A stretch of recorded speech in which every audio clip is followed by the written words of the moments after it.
Hello and welcome to Section 1 for The Path of Fate. This one's not going to have a subtitle just yet because we're just getting to the introduction and we haven't quite figured out the tone of how these characters are going to interact just yet, but I guess that gets into the main point. Who wants to start talking about their characters? I'll take lead on this. Okay. Ben O'Donover is a 23-year-old college dropout grease monkey. He began life in Boise, Idaho, was never the greatest in school, and got hit by the teenage rebellion stick fairly hard right around high school. He, however, despite being poor in traditional learning methods, he excels in practical education, shop class, PE, things like that. Enough to win him a scholarship to the school of his choice. And chafing under home life, he moved to PLU, basically to get as many states away as possible from his home life in Boise. And by as many states as possible, he means exactly one. Hey, he didn't have all the choices. As I said, he kind of is an underperformer. So, he made it through 3 years of college, again, not excelling because of traditional learning barriers. When he realized that academic probation was rearing its ugly head, he basically took out a small loan and did a high-speed lane change into technical education certificates, learning as many forms of engine as possible, metal fabrication, and welding, before dropping out. He now haunts the campus for reasons unknown, has a fairly decent job as a mechanic in Sumner, and spends his days working on vehicles and nights partying at the college. Alright, then next going down the list, we've got Brooke Maribeth Lockwood. Emily, have fun.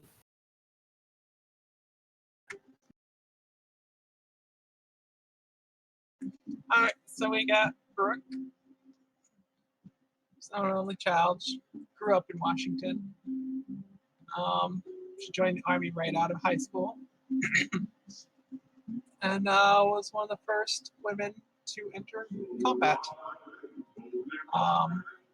She did her tour in Pakistan, came back at 22 with a case of PTSD, and was like, I'm fine, trying to join the police academy. And when that inevitably blew up in her face and she washed out, she decided to actually spend some time on her mental health. And now she's working in a field adjacent to law enforcement, campus security. I appreciate the fact that your summary was just reading your thing verbatim. Not quite verbatim. Oh, no. Okay. Alright, next up. Yeah. Next up, we've got Natalie. Natalie Brent is probably one of the older of the group. At 33 years old, she works on campus as one of their groundskeeps after signing on about 9 years ago. After pretty much... I can English today. Wow, I can do this great. It's been 9 years since she signed on with the campus as a groundskeep, keeping in mind that she wants to kind of save up money to actually own and operate a flower shop. Though, as of late, within 6 years, she started kind of like having off feelings about things to the point where she felt the need to get a cat, whom she lives in an apartment, obviously off campus, and lovingly named it Fugsley.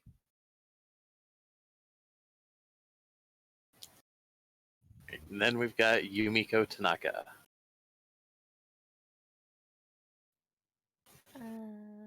Yumiko Tanaka is a 22-year-old med student in college. Of course, she's Japanese American, obviously. She grew up in Washington, not far from the college at all. So it's basically within walking distance, but she chooses to have a dorm on campus as a way of starting her independence from her family. At a young age, she wanted to be a photographer. She'd always carry around a camera with her, taking pictures of odd little objects she'd find out in the wilderness or on the streets or wherever her family decided to take her against her will because she had to go. Um, but as she grew up, she noticed that her interests in photography kind of dwindled and she wanted to become a doctor, which is why she's taking med classes. Um, she wants to go into forensic medical examiner, but if that doesn't work, mortician would probably be like the last thing she'd try to work for.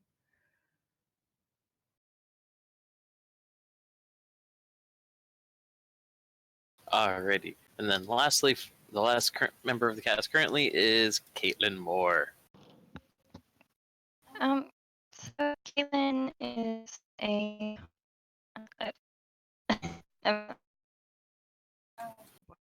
She's a robot. I doing better yet? That was better. Okay. So Caitlin's also from the Puget Sound area. She attended one of the bigger Christian schools in the area, so it seemed natural to go from a Christian school to a Christian university. And she had a scholarship in track and field. She's very proud to be their the Lutes, and she often dresses in colors of the school, showing school spirit. And she is studying computer science, and her minor is in communication. She's 22 years old, and though she is pretty nerdy, she is not super overt with it. So she's not always going to make all of the references ever, but she does get the nerdy jokes.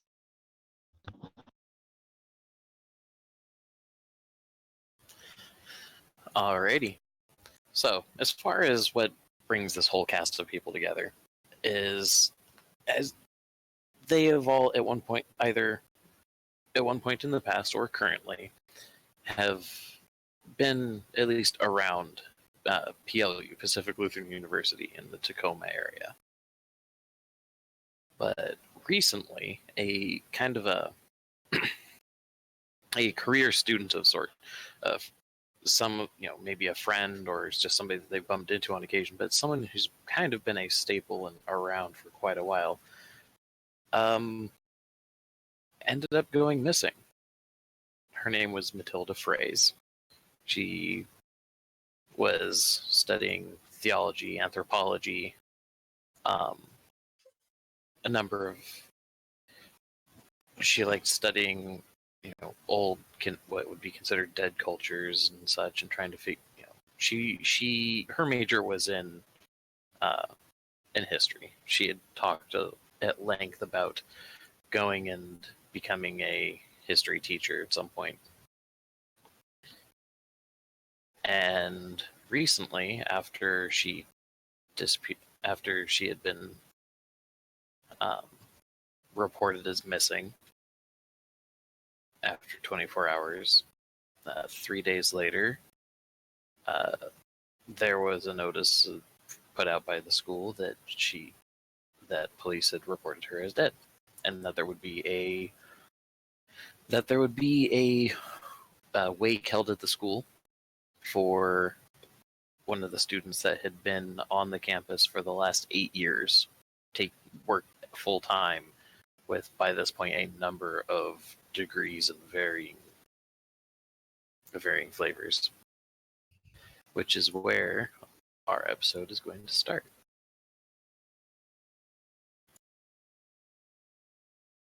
Go ahead and play the intro, Josh.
We'll find a vessel in the pale blood moon.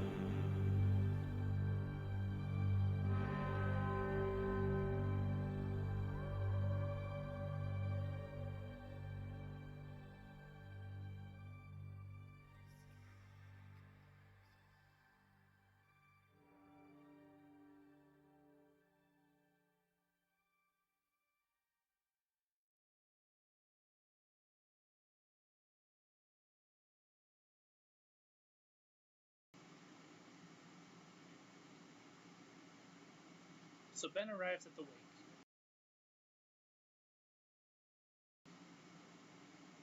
His normal punk attire discarded for a button-down white shirt, black tie. He still has the leather jacket, but it's not his usual spikes and chains affair. It's just a simple black jacket without ornamentation or ostentation. Black slacks, boots, dress boots. He sits in the back, somewhat away from the rest of the students.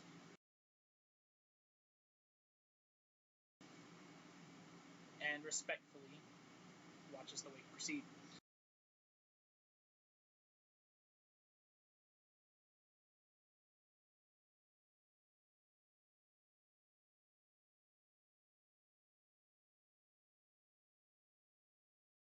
How else is everybody, or how is everybody else coming into the?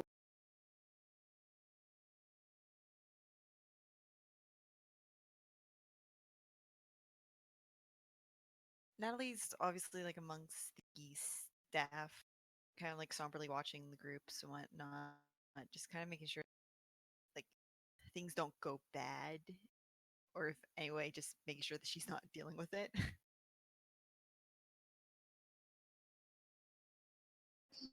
Burke is all likewise with the staff, standing back, stone faced.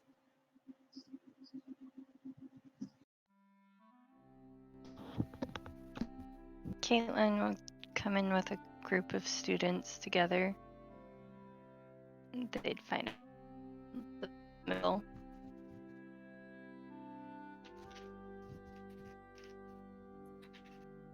Kimiko would be seated in the back, taking pictures of the ceremony.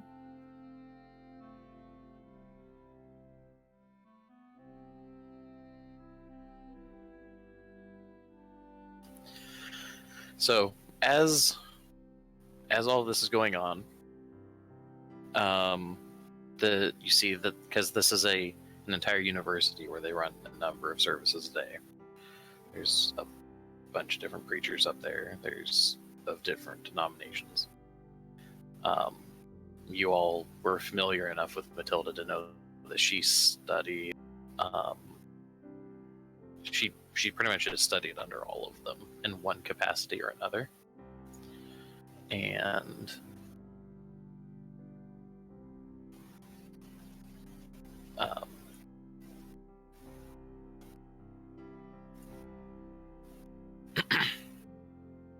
event over a little bit of time, you went there. Get to the point where people are just kind of trickling in, and the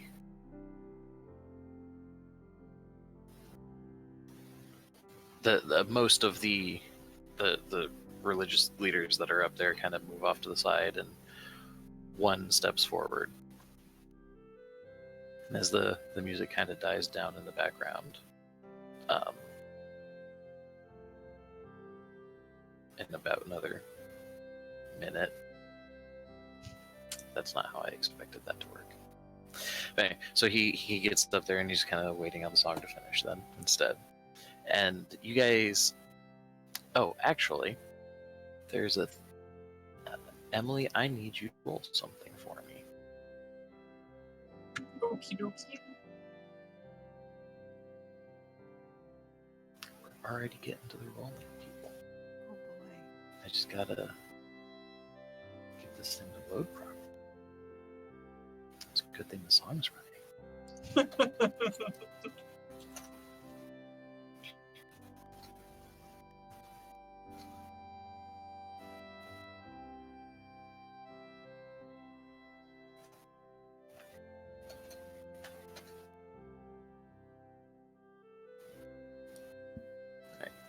Amity. Mhm. Oh, never mind. I thought you had a different trait. It's okay. Oh, no, it's Natalie that needs to roll. Okay. What do I need to roll? And also the question of how.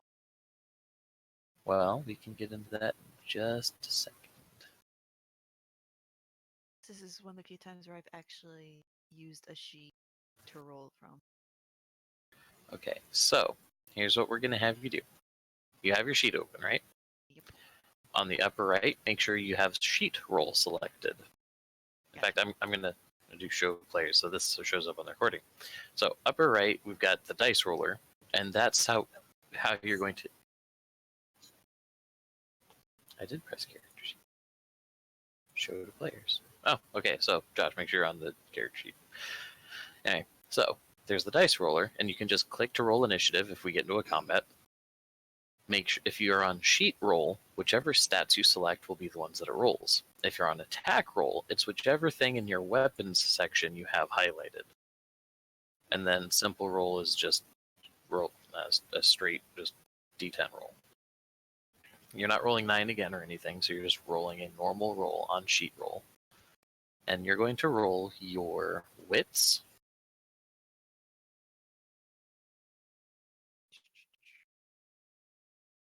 There you go. And occult.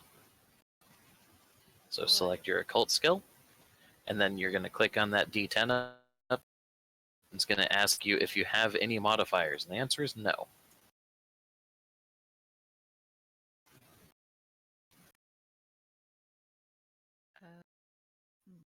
Oh, I hit wrong one.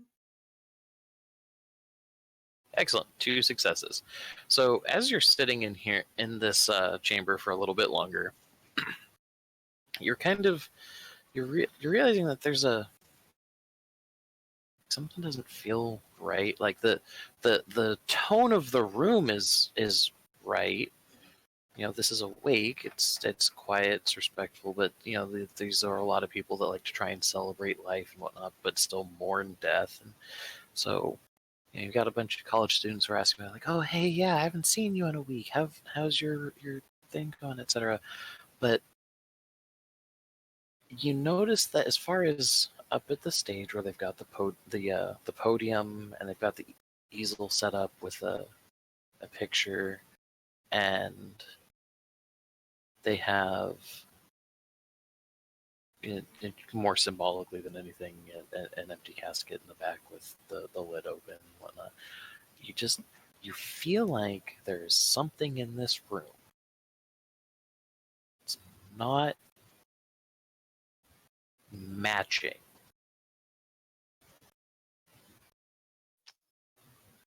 With that feeling, she's obviously like looking around, kind of like trying to pinpoint it exactly.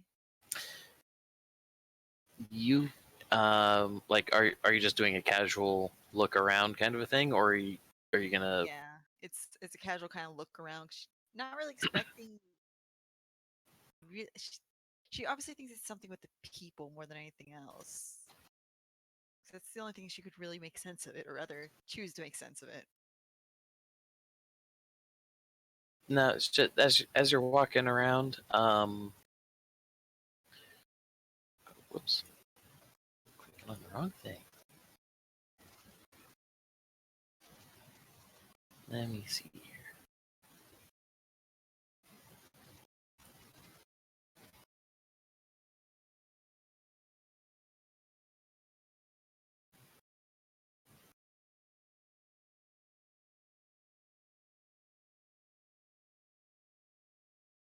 Nope.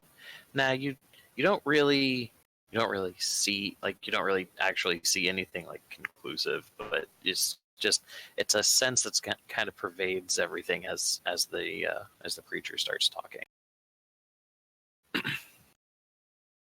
Mind you, of course, that Natalie is the only one picking up that particular vibe. At least I believe she is. Double checking where it's. Yep. Okay, we're good. So, preacher clears his throat. The music finally dies down. In one way or another, Matilda was friends to many of us. If not friends, at the very least, polite and amicable acquaintances. I met Matilda on her second week at this school, and I knew that she was the kind of woman who would pour herself into everything wholeheartedly.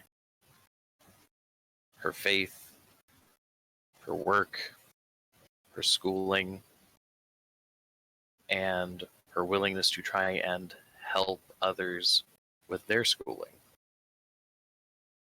I recognize that there are a number of you in here that tutored under her during a number of your own history lessons.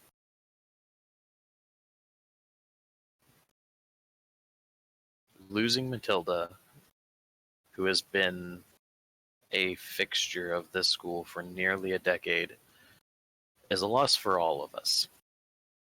It's a loss for this school. It's a loss for her family, most of all.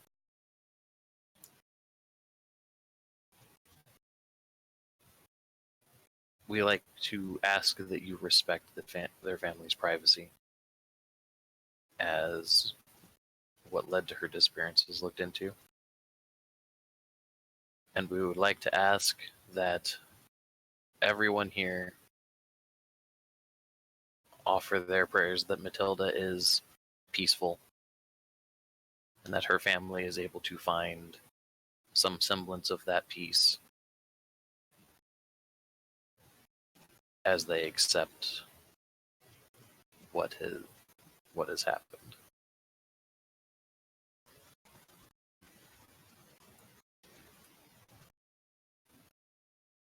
And at this point, because I'm not going to try and cite things that I'm not entirely familiar with, the speech continues on, and it becomes very, very it goes from really being about Matilda herself and becomes a very non-denominational kind of sermon.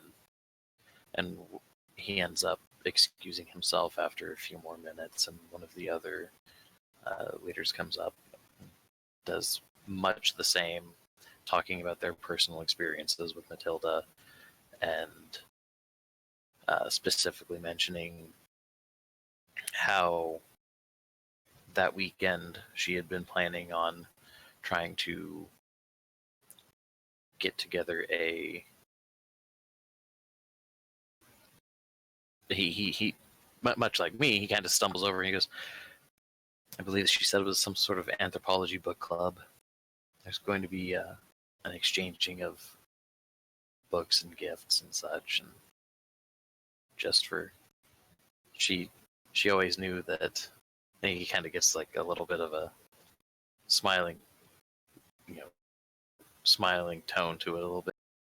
She always knew that the folks that were studying your guys' particular degrees don't really get the livelier parts of the college experience. There's a little bit of a chuckle from people who definitely know how true that specific part is. And over the course of the wait, I would like everybody to make everybody's going to throw out another roll for me. And I would like it to be a wits and where is it? Wits and streetwise roll, please. Streetwise is under the social section. Or who's doing what now? Everybody's rolling wits and streetwise. Okay.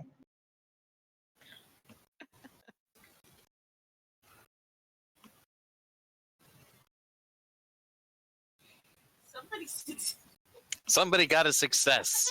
Congratulations, everybody. Woo!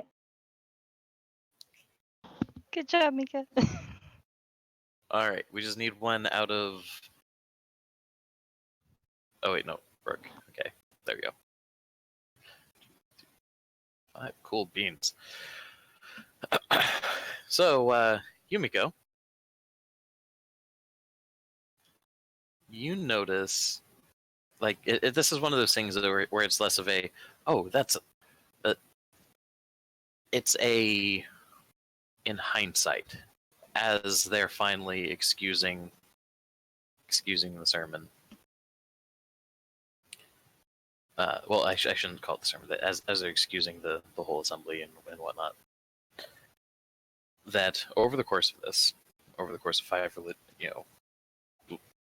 religious leaders, spokespersons, whatever you want to call it, a number of staff teachers, a few others, students who've been, heads of community and whatnot. Every single one of them, at one point or another, mentioned that her passing was announced by the police. But that is literally the entire extent of the information that was given. And this specifically ends up coming to mind for you with your eidetic memory over there, because you remember that there had been at least some information about it before, when it had been first announced, but they never mentioned it. Like, you could tell that the tone was that they were actively avoiding it for some reason. And you remember that it was fairly benign in the initial announcement. Like, they were disproportionately avoiding talking about it.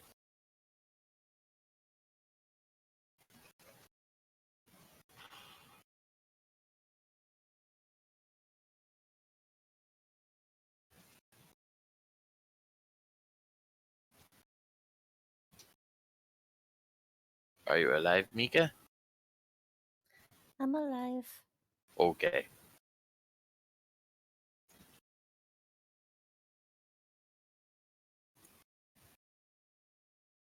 Yumiko just kind of raises an eyebrow in like quizzical wonder, like, huh, that kind of seems out of place. And she kind of dwelled on it for a bit.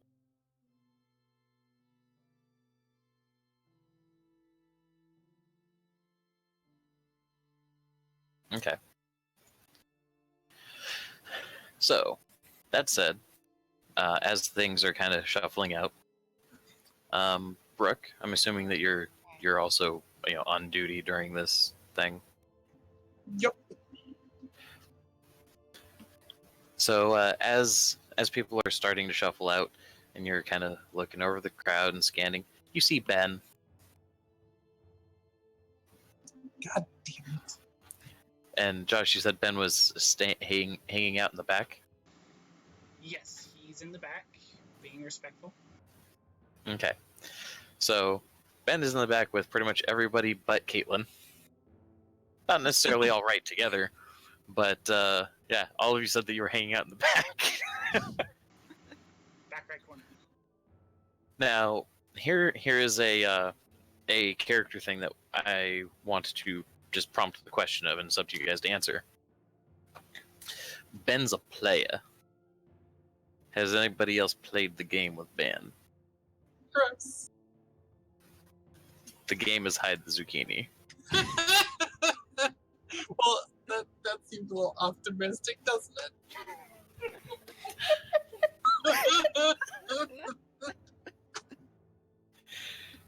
Now, that doesn't mean that they actually did hide the zucchini, Might like we were talking about before recording. They might have just gone out for a nice steak dinner. Either way, what? meat's involved. Nope. How do I do just a normal roll? We're leaving this chance, man. Okay, so I was gonna Just- say, in chat, just / roll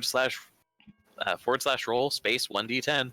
Alright, here's over 1d10. Oh, I out of context did 20.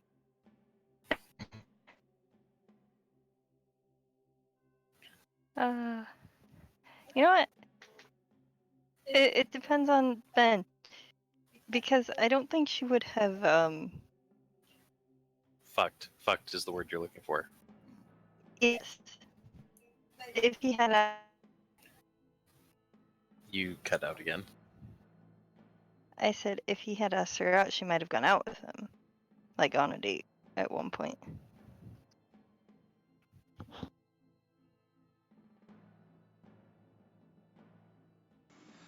I feel like I'm prompted for an answer. Yeah. Do Well- you think that he? Do you think he'd ask this chick out? Potentially, yes.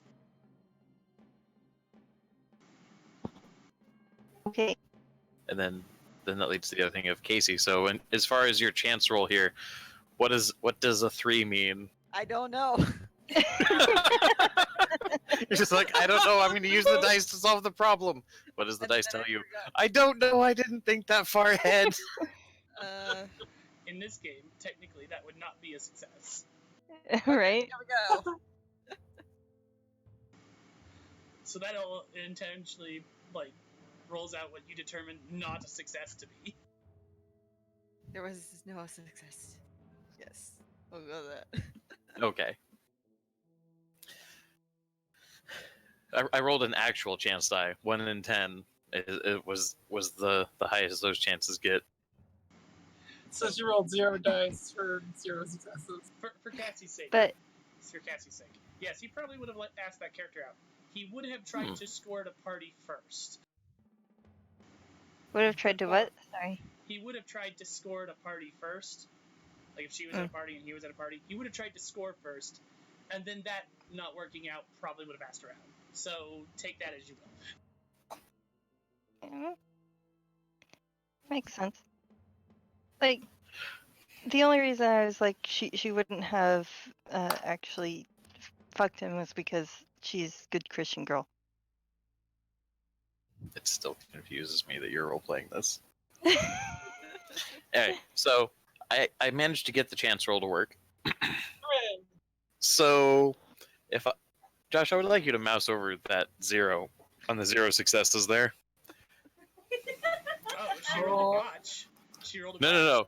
No, because we were rolling to see if he had ever wooed Natalie, right? So he Right. botched wooing Natalie. Oh shit. Oh, snap. Listen, So- she wanted to go home to Pugsley. Cool. So there we go. We've now established the relationship between Ben and Natalie.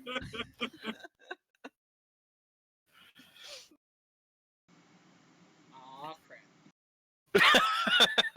I mean, I guess to be fair, oh no, never mind. I was gonna say to be fair, we could have had Ben roll it, but fuck it, it's rolled. We're done. But anyway, so getting back to this, Emily. So when you saw Ben, were you was Brooke just going to comment on it, or is she gonna go approach him and talk to him? She's gonna stay where she can see him to make sure that he leaves campus now that the wake is over. If he does not, she will escort him off campus.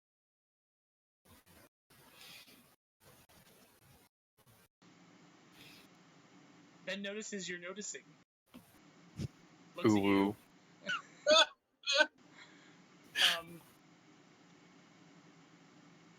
Looks down at his watch. Looks up. Points to his eyes. Points to you. Points to his eyes. And then points to you again. She's gonna give him the mean face. He sits there with a sardonic grin on his face and checks his watch again.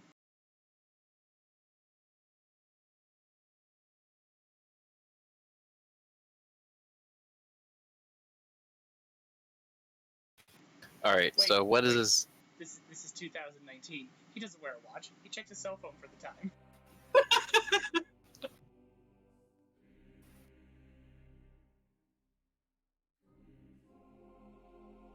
I mean, that's fair.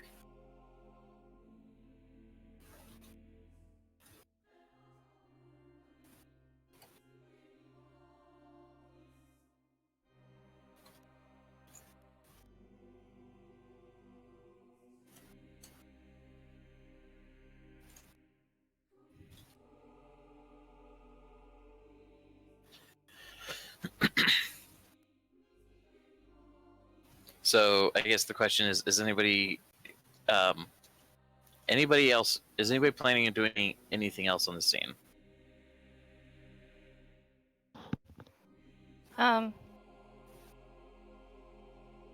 Just like paying my respects to whatever photos are up. Okay. Because I figure it's photos that are being used to Mm-hmm. share. You're still cutting it super hard because you're muttering. Yours.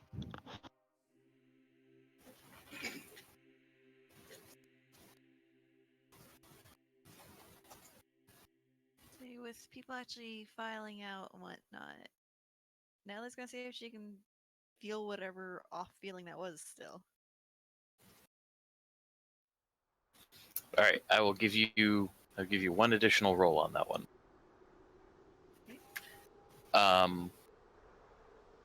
The is she how long is she going to spend trying to address this?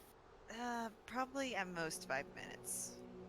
Okay, you may go ahead and roll it as an investigation. Oh.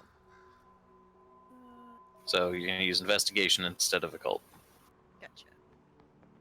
I mean, not that it really matters. Really doesn't. Though because she is actively oh, did you already roll? Yeah, I just rolled. Okay, I need to roll a thingy.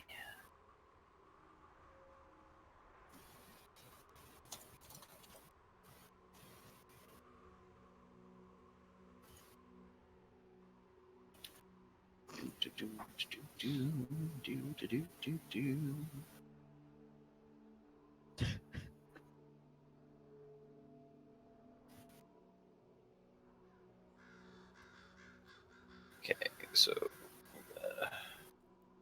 so keep in mind that these are not the actual skills being used for the thing that I'm rolling, but I don't have a way to do like GM rolls. Well, shit. I was expecting more off of 7 dice.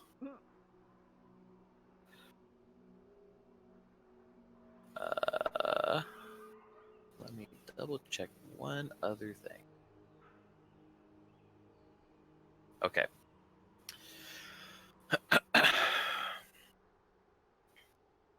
So,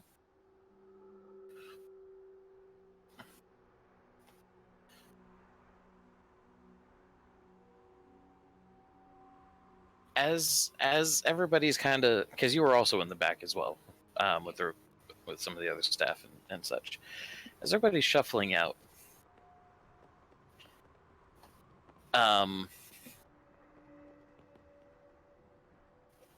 for a moment, as you're like watching the mass of students and such heading out the door, you end up doing a double take. Because it looked like about in the middle of the crowd, you almost saw Matilda. But then when you look back over, you realize that, oh no, that's just... It's just a grief setting in.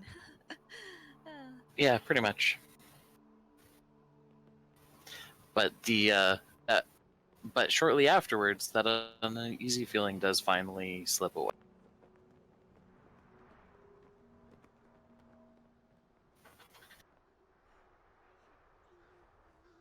It's totally the grief. It's just the grief. Brooke, you hear Natalie muttering under her breath.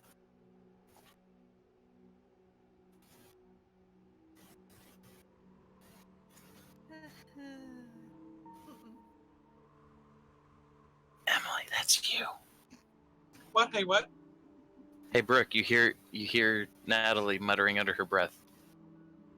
Something about it's just the grief. It's just the grief.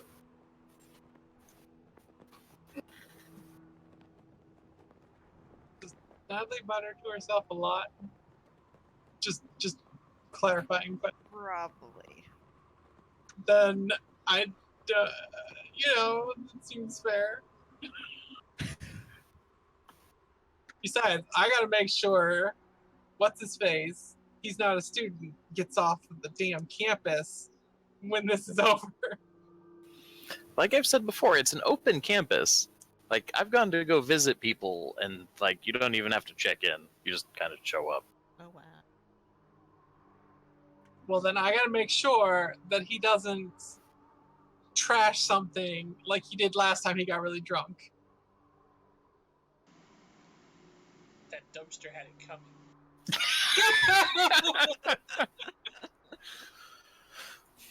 Okay. So, is it just throw this out one more time? Does anybody else have anything they're going to do in the scene? So as everyone is heading out, right? Mm-hmm. Very end. Ben actually approaches Brooke. Just kind of sidles up, so they end up walking out together. So, we still good for me to come by and look at your cruiser next Monday? I don't have a cruiser. Golf cart, then. Whatever you want to call it. It's got a motor.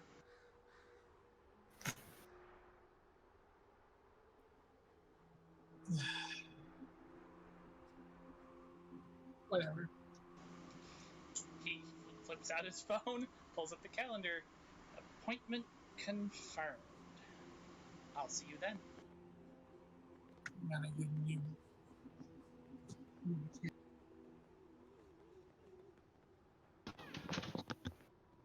Yep, I guess you will. Actually, get clothes in the dryer before I forget. I promise I'll be on my best behavior. And sober this time. He even holds up like 2 fingers up in the air like Scout's promise. Yeah, I'm gonna hold my breath. Really. Fucking kids. When Brooke leaves, she's again around a decent sized group of girls. Say that again, please, Cassie. I said when Brooke leaves the church, she's around a decent sized group of girls. Nope, still not getting it.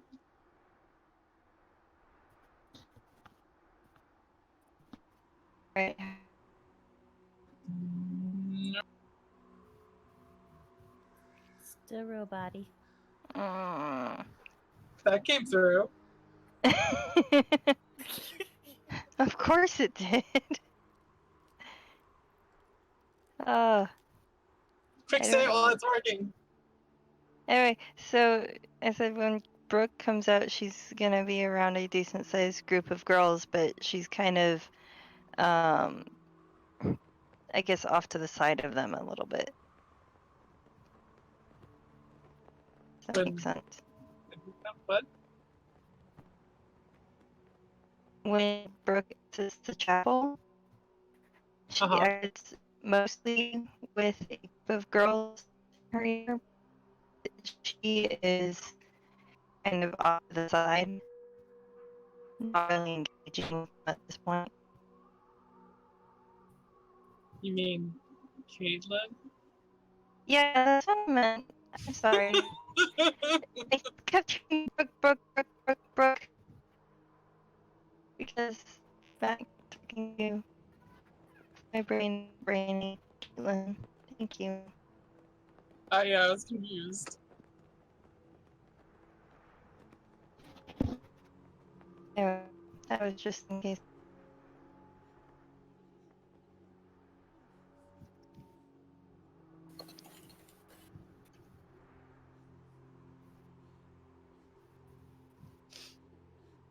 Alright, closed out. I'm back too. Look, I don't want to get any calls about you causing any problems on campus again. Alright?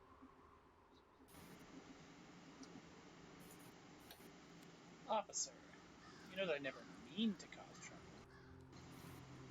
Well, you still do. So let's not. Of course, you have my word. And the word of Jack Daniels, too. Oh no.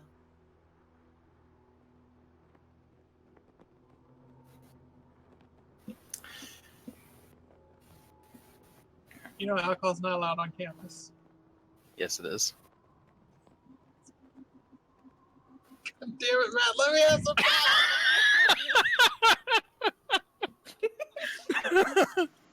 Oh, no, it won't be on campus. Don't you worry. The bars are technically across the street.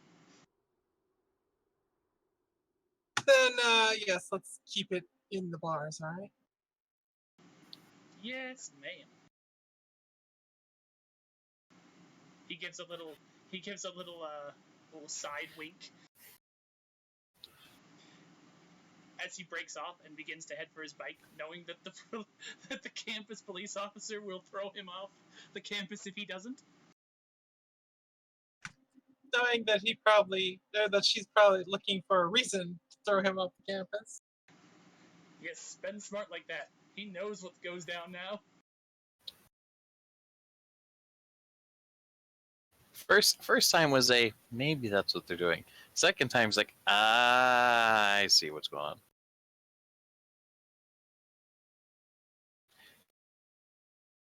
on. To be fair, Casey, more strict than a religious one that's in Tacoma. That barely means anything to me. Uh, I'm on the other side of the freaking continent here. Tacoma is considered one of the more dangerous cities in the U.S. It's like, as long as people aren't getting shot and they're still getting to go to school, we're good. Live in the Midwest. Yeah, but you guys don't have cities. What you have is dumpsters that have a high volume of people. Now, the And state's not that corn. bad. Dumpsters? And corn. You mean a And bar? soybeans.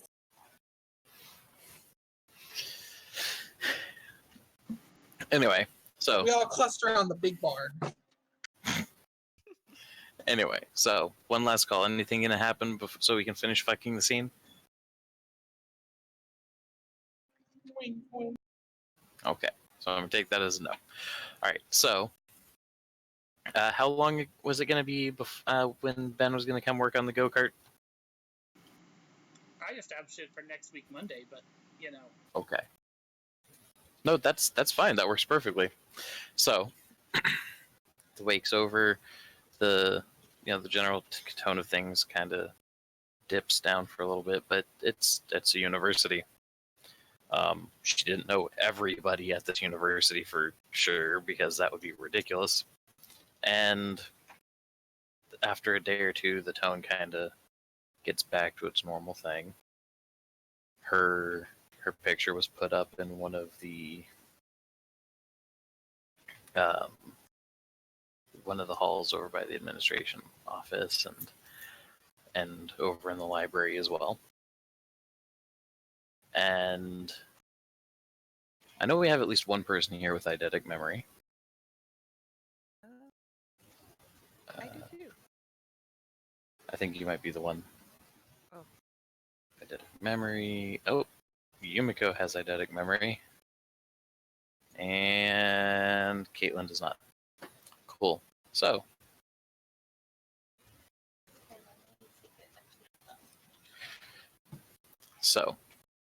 what about that same point? Ben, we'll say that Ben's been working on this go-kart for a while. He's kind of taking his time because, it's June. Have you seen the amount of sundresses out in June? It's nice. Oh, also, I lost a bolt. Plus, I'm paid by the hour. So, Ben's on campus working on that. Brooke, you're what we'll say is that for this moment, Brooke is actually off duty. But Natalie and Yumiko, you guys were, I'll leave it up to you together or separately.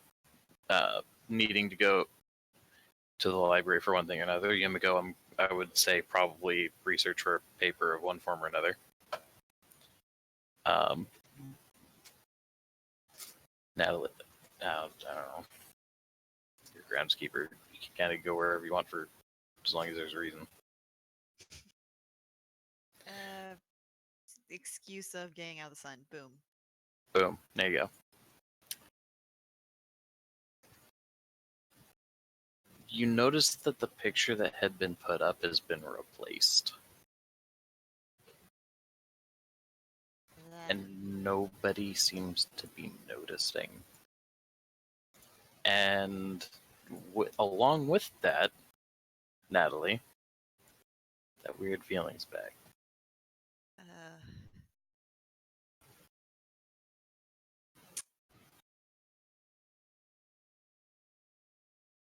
I have the question of, is Yumiko in the area? Like, are they looking at the same picture? Okay. Sure. I'll say yes to that. Good, because that means Natalie's just gonna look at her going, I can't be going crazy on this. There definitely was a different picture here, right? You are correct. Yes. I don't know whether to be happy about that or not. I mean, it's not like them just switch out pictures, especially considering why it's up. Right? It's very concerning, yes. But it should be the same one that's hung up everywhere, shouldn't it? I think so, but I should clarify. It's not even a picture of Matilda.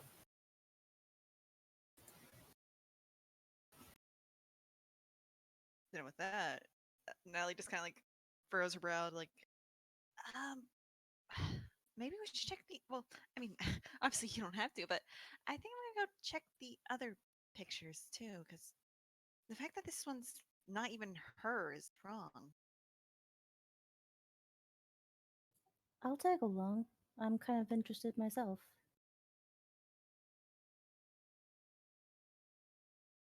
Do we need to roll anything? No. So when you head over to the administration office, that one's just not even there. Yeah, they just kind of like tilts her head to the side. That, hello? Anyone here? Hello? One of the, well, I almost said attendant. That's not quite right. But it's the person behind, wow, I am blanking on what their job title would be. Student, it's somebody that's supposed to be there to to help answer questions for students and tell them who they need to go talk to. Guidance counselor? Thank you.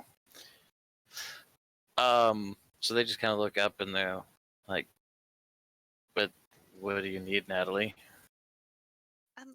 So correct me if I'm wrong.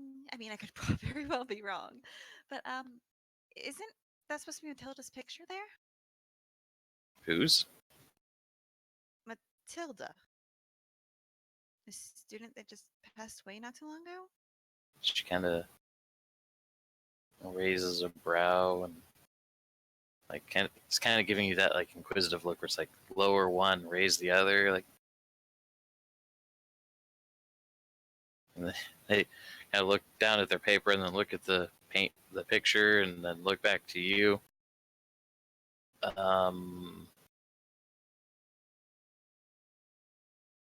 Me, I don't know. That one's been there for a while. No, Nobody's messed with it. Someone's had to have messed with it.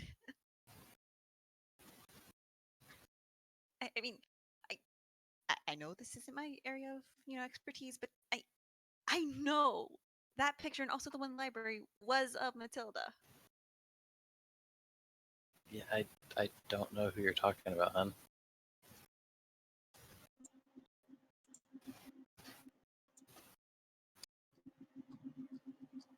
Natalie just kind of stands there, like even looks at Yumiko. It's like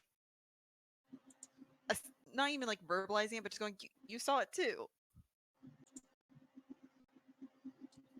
She's correct. These should be Matilda, but they're not. They're something else.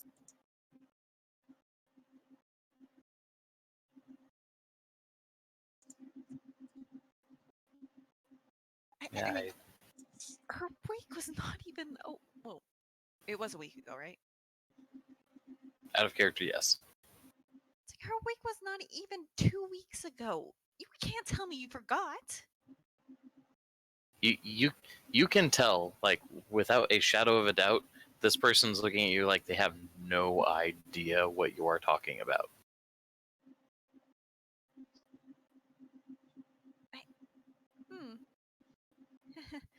uh,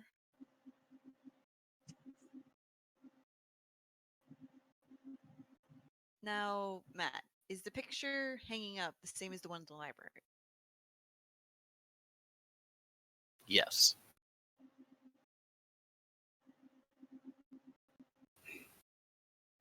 Natalie just kind of like rubs her hands together, and it's like, okay, but what is that picture then?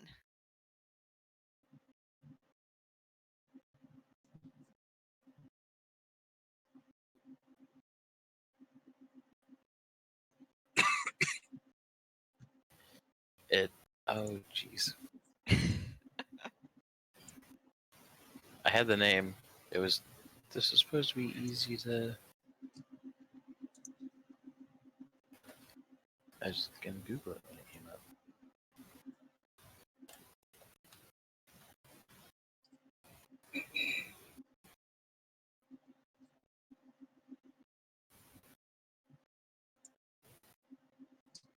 Shit, I had this whole thing.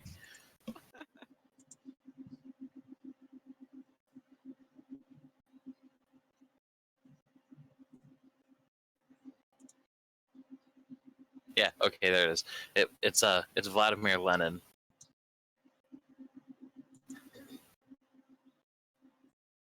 I wanted to make sure I had the right version, dude.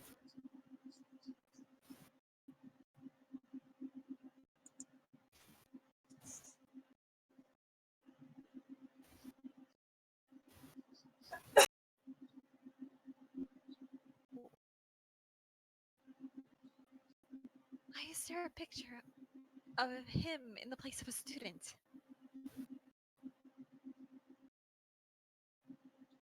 That's a historical figure. I don't know.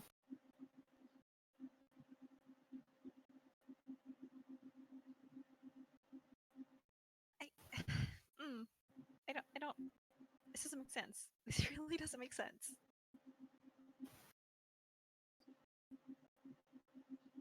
Does Yumiko have anything to throw into this to try and save Natalie a little?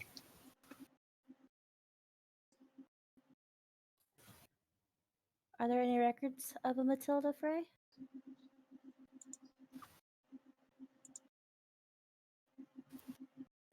At this point, the counselor's kind of. She looks at Yumiko and looks a little bit confused, like,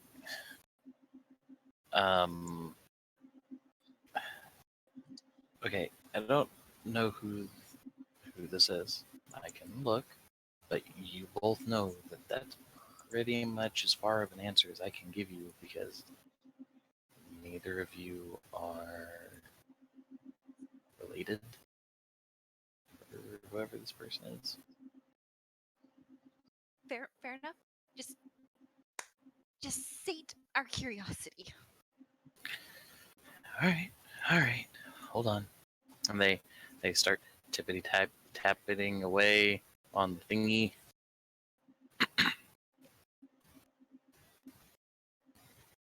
And come on.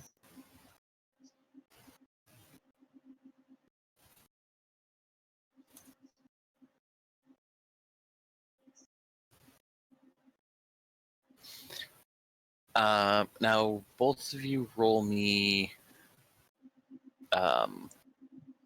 just a straight wits roll. Wits, you said? Or sorry, no, we're gonna either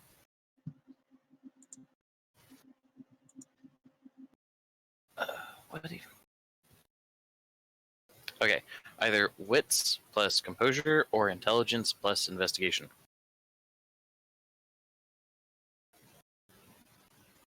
Up to you.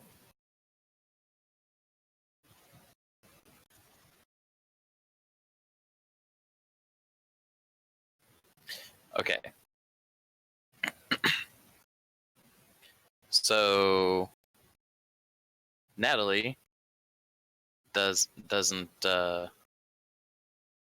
see anything, but Yumiko, as this person is going through the database, and this person's sitting at their desk right in front of you, and you see no change in their fate, their gesture, and their expression, nothing. But you realized that you can, like, it's not perfectly clear, but you can kind of read the screen from the picture that's behind their desk by seeing the reflection in the glass. They scroll right past Matilda phrase and don't even, there's no reaction. Period. Like, it didn't even register. Yumiko's eyebrow twitched a bit as she noticed that, and she just kept her normally, still waiting on the person to answer back. So it goes about 30 seconds later or so as they're flipping through. I've got a number, and because I know that you guys were just saying Matilda, but I'm going to assume that you guys clarified the last name too. She's like, I have a lot of Matildas. Well, not a lot, but I have Matildas. I have phrase, but I do not have a single Matilda phrase.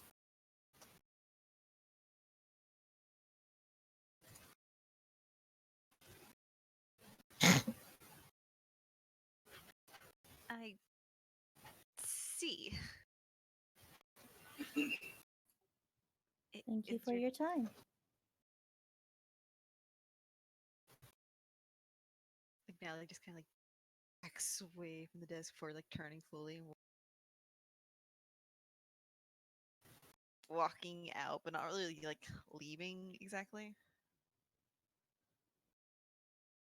She, assuming that Yumiko follows, she just like looks to her going like, I don't. How can a student just be erased from the database? I mean, even the dropouts are still in records. See, Ben, the school still cares about you. I only know this from experience of working as a secretary. Yumiko will close the door behind her before answering Natalie. Going just flat out saying, she lied to us. Hey. Matilda Frey's still in the database. She scrolled on by it. Really? Well, I mean, surely she just looked past it. She did say she had a lot of Matildas. Mika, go ahead and roll a manipulation plus empathy if you would like, to try and see if you can read a little bit more about her reactions or not.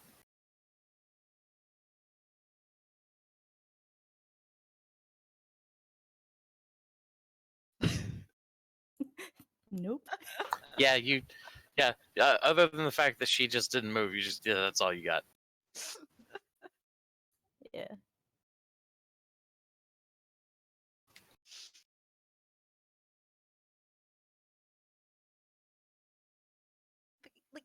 Like I said, the school doesn't benefit from just erasing a student that just recently passed away. Apparently they do. Oh, what would they benefit? I don't know. You're the faculty member. You tell me. She just kind of looks like Yumiko. It's like, I work with plants, not people. I work on people, not plants. I only know what's going on the inside, not the outside.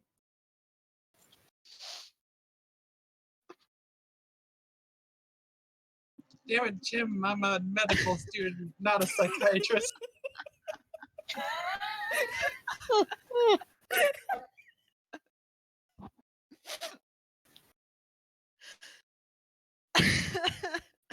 I got nothing. I got nothing for that. But apparently, it's not just the faculty. The police are too. And people think I'm crazy. Well, didn't you notice at the ceremony that her passing was by the police? Nothing but the police. They're just saying it was just the police's word. I mean, that's kind of how it goes. You leave it to the professionals to figure out what happened. Professionals or lazy people? You know, this is a conversation I probably should not get with a student. You asked me questions. You started this conversation. Hmm. You know what? Let's just go back to the library, why don't we? And not try and decipher how police do or do not work. Okay.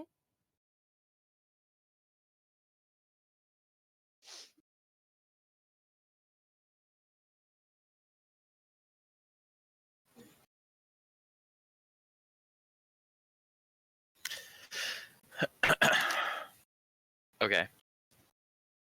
So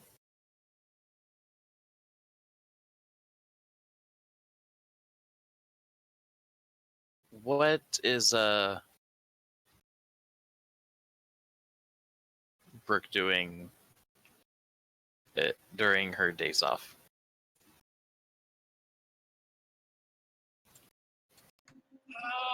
Um,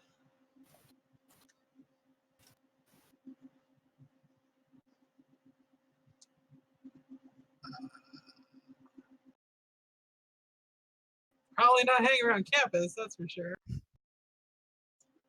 Okay. Just enough of those kids. I like to point out she's not much older than them.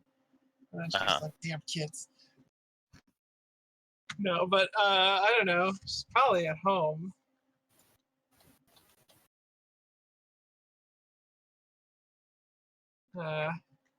You know, doing whatever chores she's doing around the house. Maybe she's got nothing. She'll, I don't know, turn on the TV and drink a beer. Okay. So she's just gonna do a chill at home day kind of a thing. Cool. Yeah, pretty much. Cassie, what about Caitlin? Anything happening over there?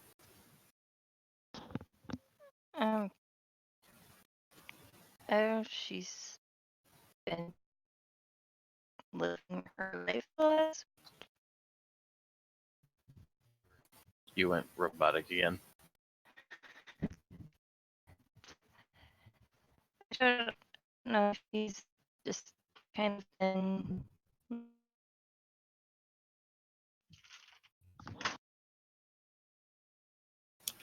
She's just kind of been living her life and being Caitlin.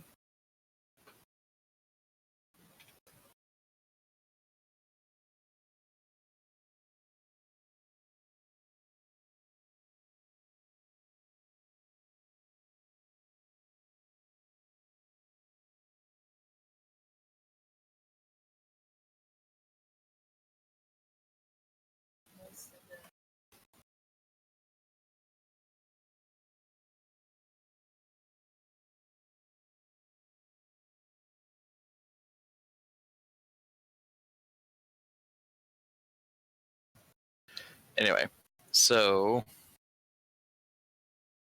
I guess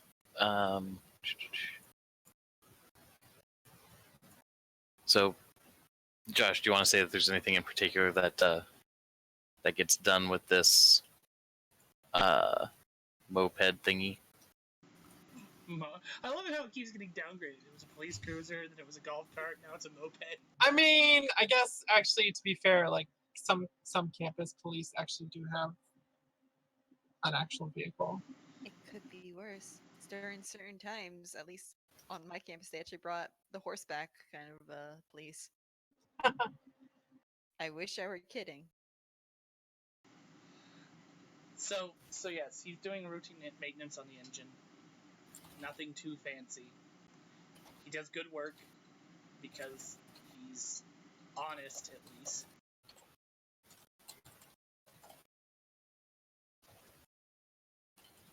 Mm-hmm. But that does not stop him from taking a, extra break or two. Because, you said it was June right now? Yeah.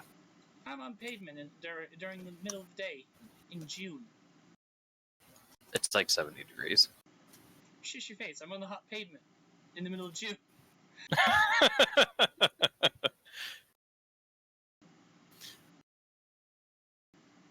Frequent breaks. Here you go. Here you go. The campus security that's on shift comes walking by. Hey, Ben. How you doing? Sup, Mike? You know,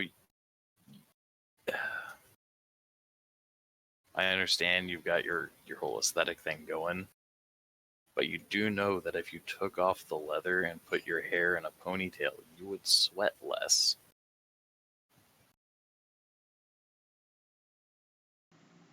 He looks down at himself. His work coveralls, leather chaps. Pulls a bandana out of his pocket and puts his hair up. Thanks, Mike. That's a decent idea. Welcome. Just, so he just kind of like does like a one of those playfully like baps on the shoulder with a fist. He's like, yeah, just don't want your pasty ass to pass out on me. But you do know the leather is mostly to keep me from skewering myself, right? Or dropping stuff on myself. Yeah, but to be fair, with how how sharper and heavy some of this stuff is, if it's gonna go, it's gonna go.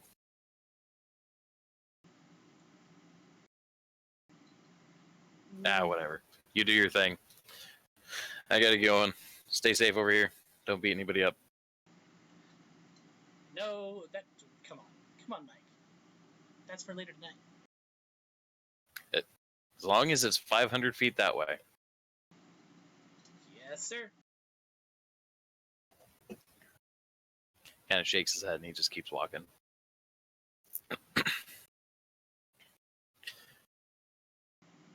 He rolls back underneath, or I guess, yeah, he gets underneath the cart again, starts changing the oil. You swear, people don't know my reputation or something.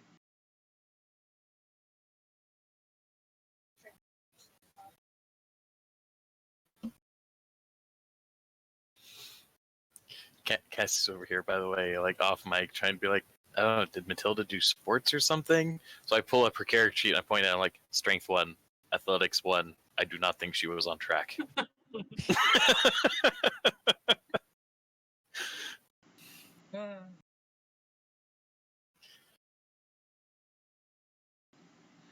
But eventually, he does have to pee. So heads on in one of the buildings, greasy mitted, take a wicked pisser.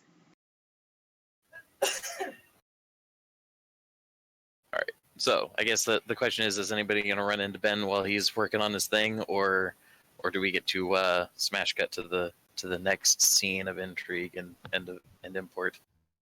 Whereabouts would that be again? Like,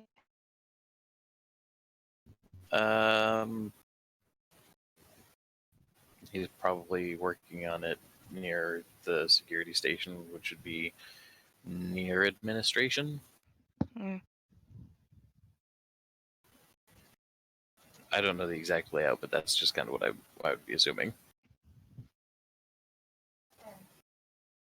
I'm just trying to figure out a reason to actually be involved. I want you to unplug your headphone receiver and plug it back in. Because what Cassie said is, I don't know, I'm just trying to think of some way to get Caitlin involved. Which, so am I. As Ben heads to the administration buildings, there are many nods and yeah. That I was see you. Cassie. There are many nods and what? There's a lot of nods and looks, all in a slightly knowing way. Like, yeah, I remember what you did Friday night.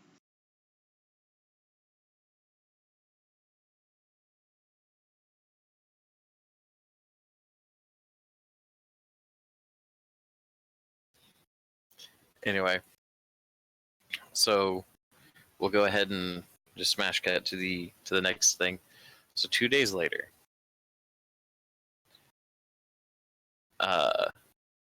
we're gonna say that Ben's working on like a student's car or something that just would not start in any way, shape, or form. So it's he had to go there instead of taking the car out to Sumner, which is like a 20-minute drive away.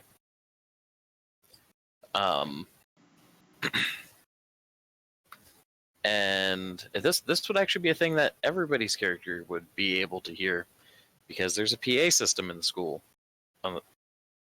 and they will announce periodically if there's a meetup or something along those lines that's supposed to be happening, something that's supposed to be on the daily schedule.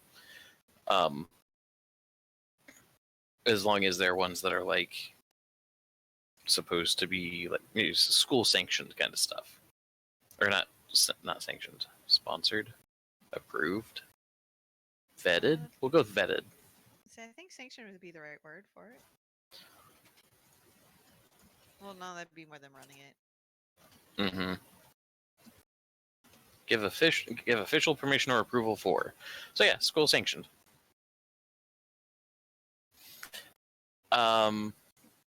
The anthropology book exchange. Sorry, the anthropological book exchange and book and gift exchange is going to be held at the library in 30 minutes by the anthropological book and gift exchange will be held in the library in 30 minutes. And then PA stops.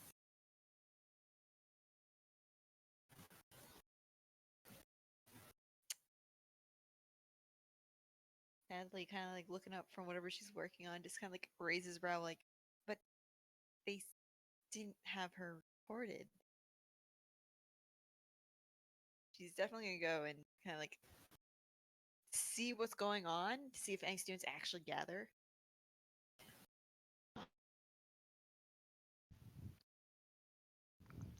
Caitlin is so going to this.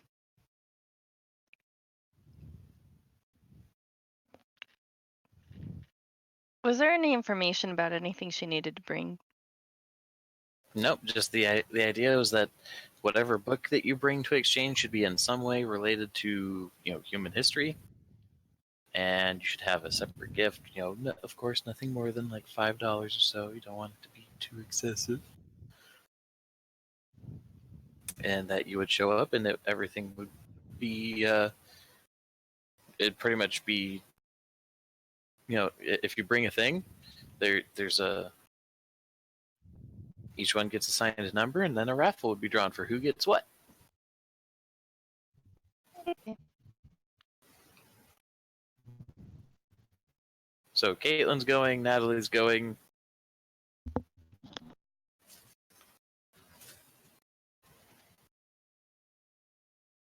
And also, as a matter of another matter of clarity, even though it might have sounded like I was stuttering on it.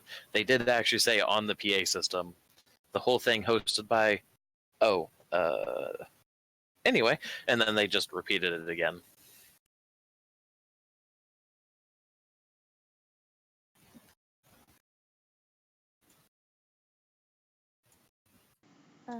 Upon hearing that Unico was in the library at that point, and she was intrigued by it, so she's gonna stay in the library and just observe.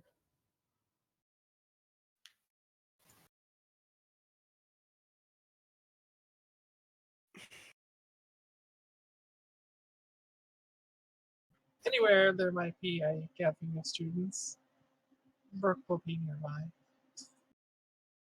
Okie dokie.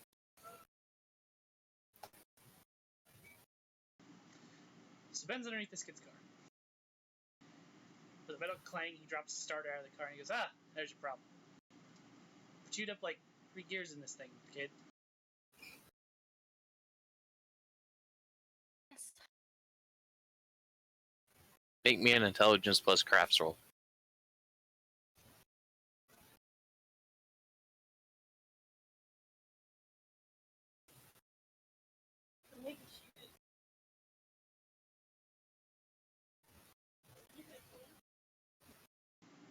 Do my specializations apply? You're an engine mechanic, so yes. Forgot what modifier I get for having a specialization. It's a 1. Cool.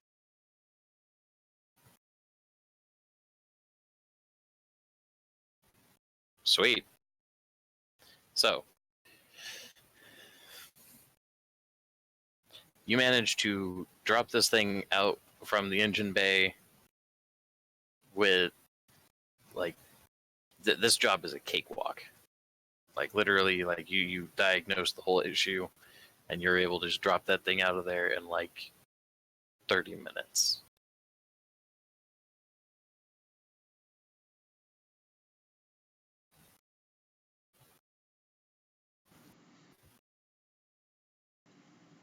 Alright, dude. So, go take like 30. I'm gonna take like 30.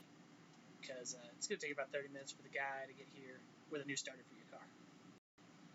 Meantime, and he starts walking towards the library.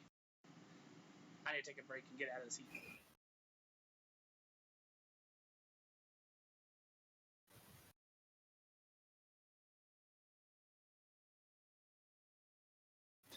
Okay, cool. So we have everybody in the same building again. Excellent. Shit's going down. So, as there's not a ton of people that come milling into this room. Our party of hapless protagonists here is easily like a third of the people that are attending this thing. With Ben having not brought a book in the first place. Matt? Huh? So it's a gift exchange, right? It's a gift exchange for anthropology students. I bring the broken starter. Josh, it's a $5 gift exchange limit. And well, it's a useless piece of metal now.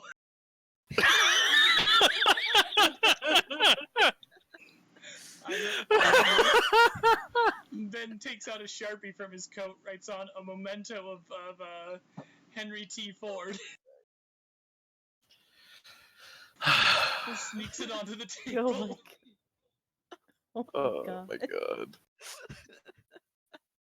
Brilliant. Oh my god.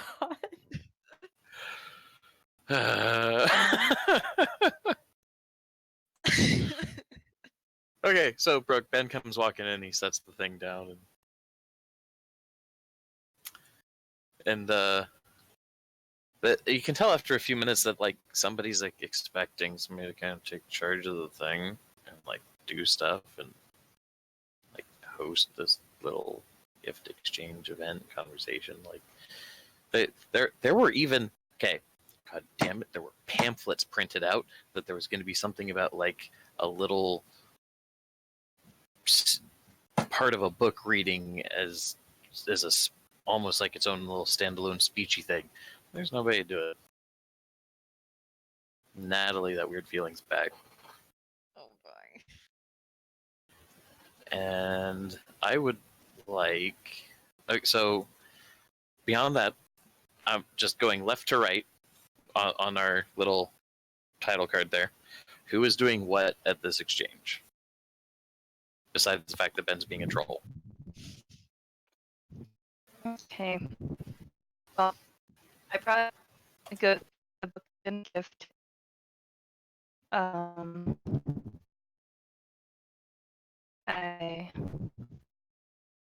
book called The Patterning Instinct.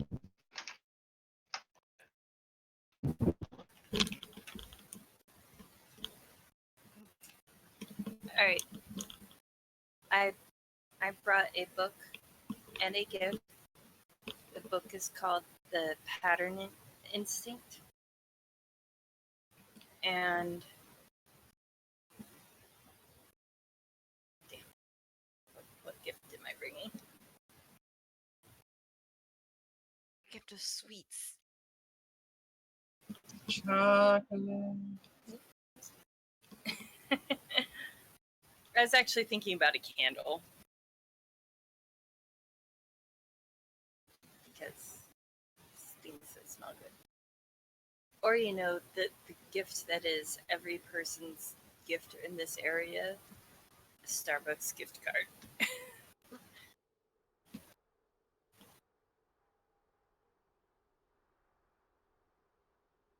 But no, it'll be a candle.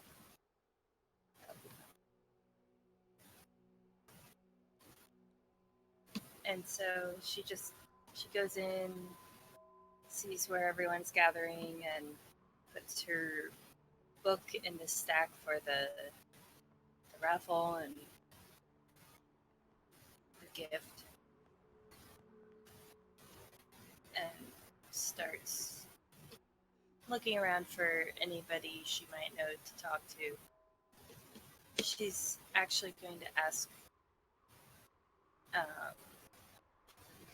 whoever she winds up meeting or talking to, she's going to bring up Matilda, because that's really who she heard about this from the first time.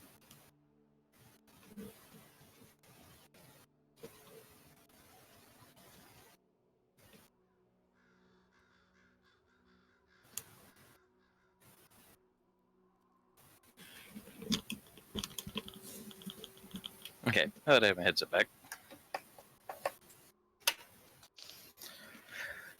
Alright, so what is Yumiko doing? Yumiko is seated near the meeting area for the anthropology book and gift exchange. She's pretending to do research for a paper, but she also has her camera on hand and is prepared to take pictures of the gathering of people as a memory, and to also put it up for the newspaper, possibly the school newspaper. Okay. Natalie. She's actually gonna go over to where the pamphlets were and snag one. Try and like read through it, see if there's any notes about Matilda.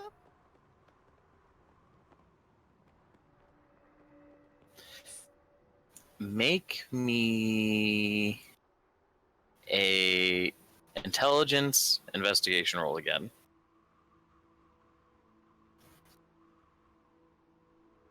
Oh shit. Oh, cool. Okay. Looking at this thing, you can tell that there was a part, like, looking at the layout, you can, like, you start looking through the whole thing, and you're like, okay, I can kind of understand where the the aesthetic method was for this thing, yada yada yada, and then you flip it back over to the front. That's when you realize there's a really odd gap right under the title, almost where you would put a hosted by kind of a thing, or presented by. Huh. That's not even like the presets have like at least a by name.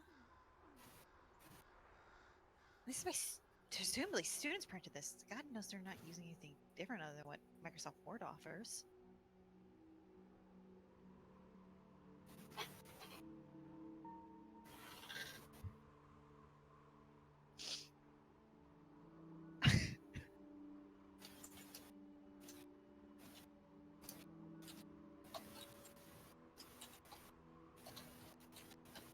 Beyond that, she's kind of like looking at the crowd again, trying to like listen in on any conversations that they're having. Okay.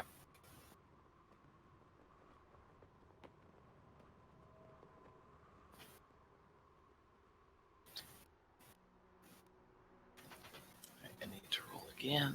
It's like, what? Why is it being a turd? Stop it. There it is.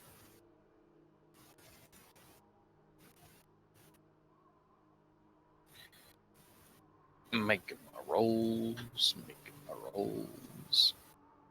Okay, cool beans.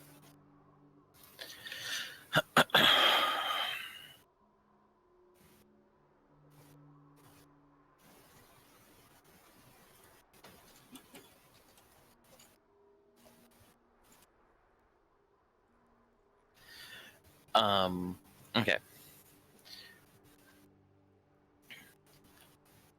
Then, okay, so we're gonna leave what Natalie's doing alone for a second. What is Ben doing after trying to offer a bit of human cultural influence from Mr. Henry Ford? After that, he finds the person that looks the most distant from the goings on. Which, from what's being said, I'm going to assume Natalie.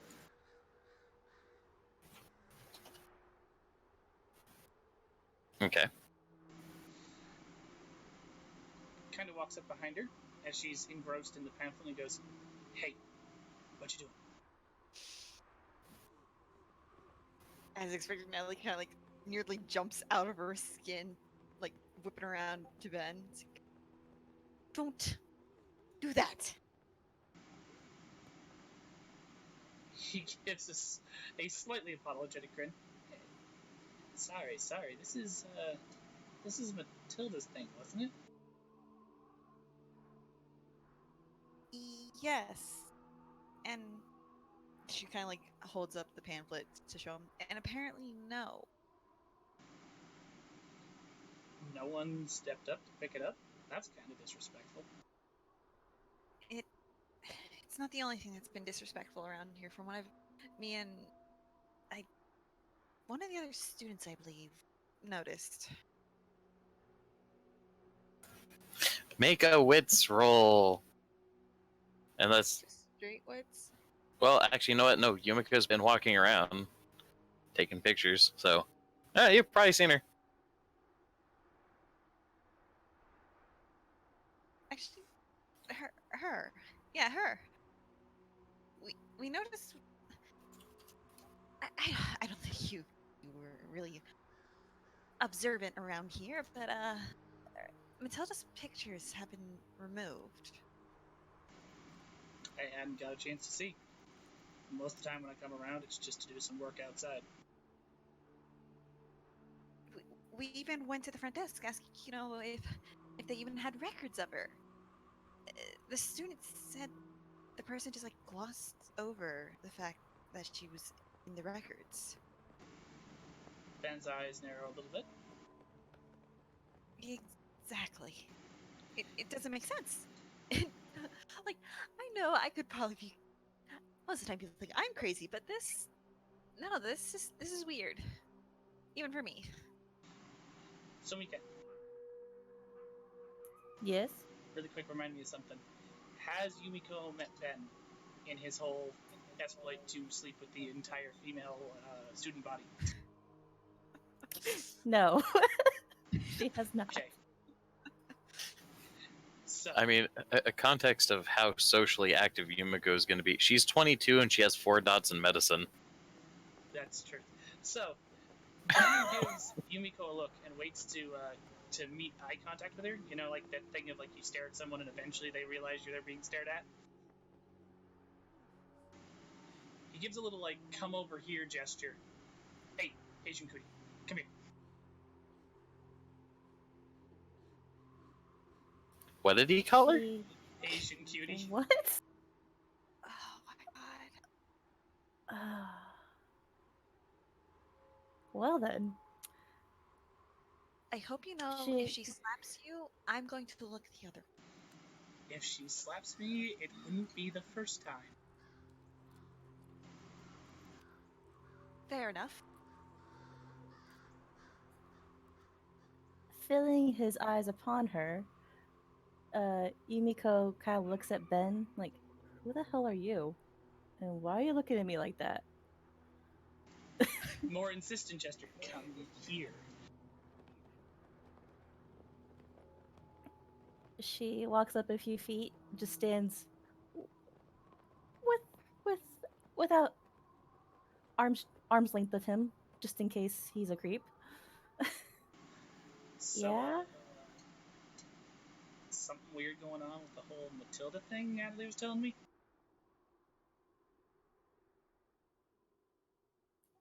possibly. What's it to you? You know her. Nice girl. Jammed once in a while.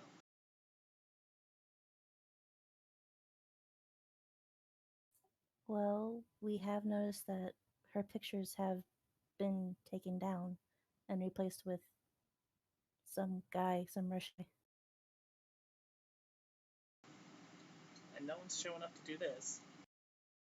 And there is also the fact of when they announced this, I they just omitted the idea of someone running this. This ain't the sort of thing that runs itself. Oh, good heavens, no!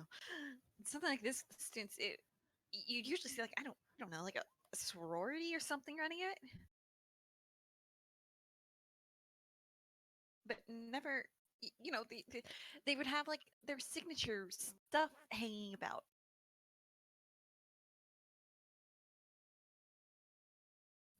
It makes me wonder if my pictures have been alterated somehow too. But though I have yet to develop them.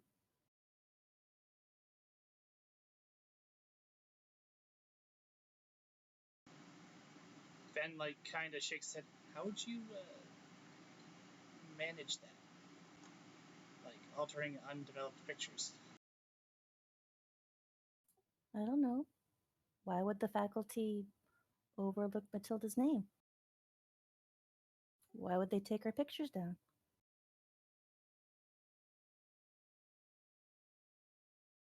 I don't know. Social politics? Yes, but there's also the idea that they would benefit for keeping the pictures around. I mean, for at least a month, if not only to just honor the family, you know?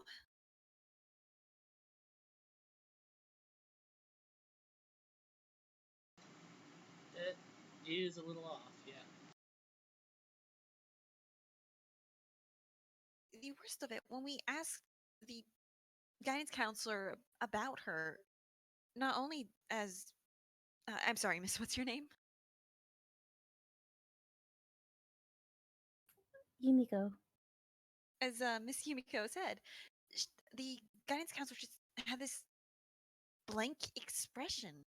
They almost looked at me like I was crazy when I was asking about if they even knew that she was a student.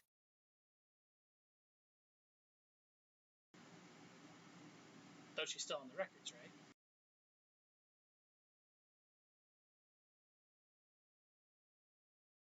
Like they just look at Yumiko. Yeah, she's still in the records.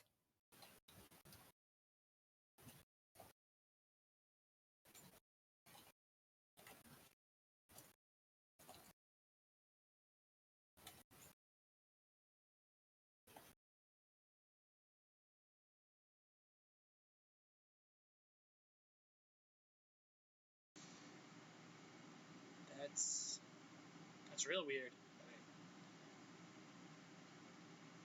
I don't know if it's anything but weird though. Like, he's picking up that these two are kind of talking in a conspiratorial way. What's really weird is that they would bypass her name in the announcement in the PA system. To put it in context, I've been working here for 9 years. You don't just get rid of a student's file. Even if they transfer, well, drop out, their file is still in record. Also, as a context, Matilda was going to the school for 1 year less than you've been working there. There is also that. Remember, Matilda had. Don't forget all that she was studying. You don't just delete a student like that. If anything, you would help her like push forward with her degrees because that would make the school look good. Something isn't right.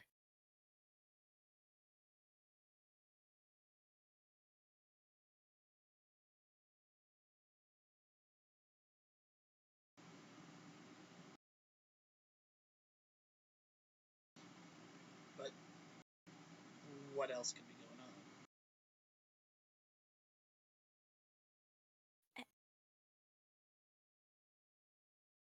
I don't know.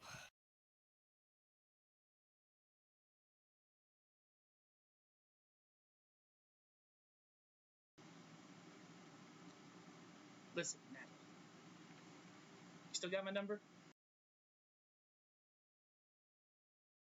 No. Okay, hold out your hand. I have my phone. I'm not letting you write the number on me.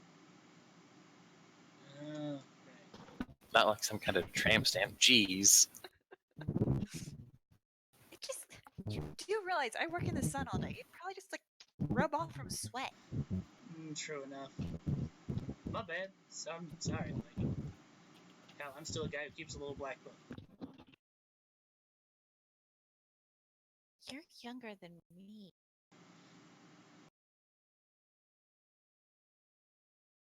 Even, you know, I'm I'll not explain going it to later. Don't worry about it. just put your number in my phone. Like she's like, like just shaking her head. She's taking out her cell phone.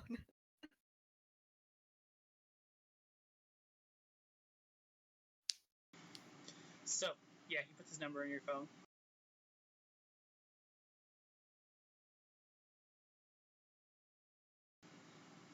If any more weird things come up, give me a text. She was kind of a friend. I mean, or at least close second. I don't want to assume anything weird's going on. I really don't.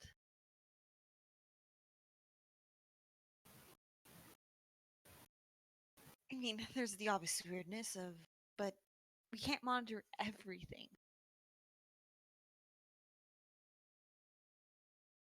I mean, I'm not even like full faculty. Just with your character's educational background, you just heard somebody in the room say, "Come on, you can't monitor everything." and you see a familiar leather jacket. Who just went AFK. Right?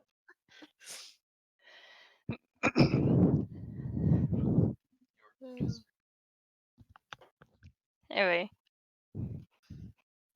you can't monitor everything, and you just hear a chuckle after you said that.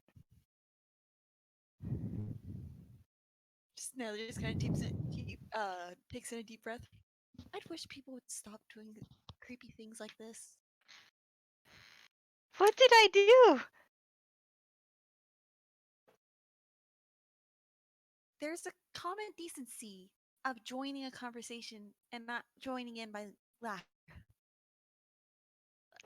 I'm sorry, I wasn't necessarily meaning to join the conversation. I was just walking by and I heard you say you can't monitor everything, and yeah, I know you're wrong. That is the best way to phrase that. Yeah, and I know you're wrong. I didn't say, and I know you're wrong. Yeah, no, you're wrong. Because no is the. There's a whole post about the difference between yeah, no, no, yeah, no, yeah, and no, yeah, no. And maybe. And it's the Seattle Midwesternizms. thing.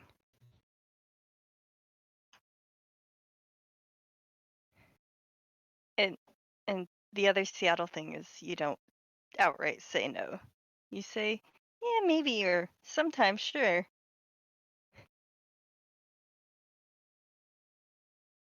Anyway.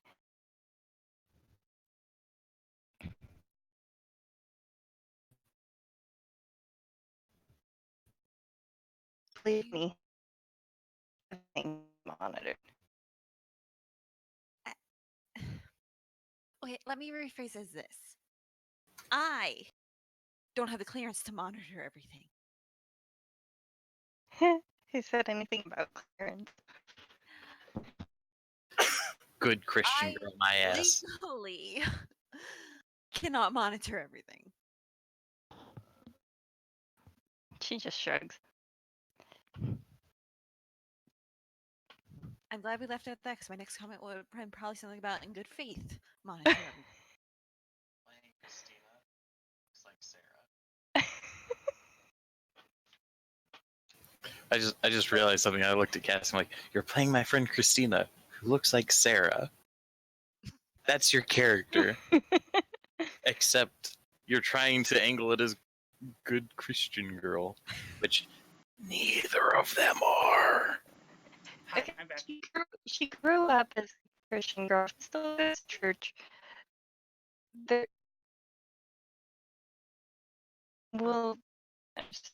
She's figuring out who she is. But she said I she's almost still know that. figuring out who her character is. Or the character is still figuring out who she is. Yes. Gotcha. So, yeah, I'm back.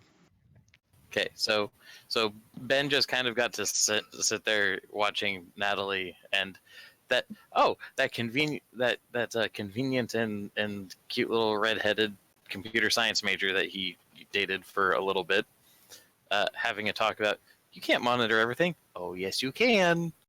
Okay, but you can't do it legally. There you go. You're caught up. Awesome.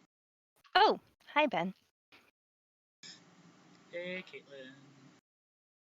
You two know each other? What? I'm not surprised. I shouldn't be surprised. No, Ben.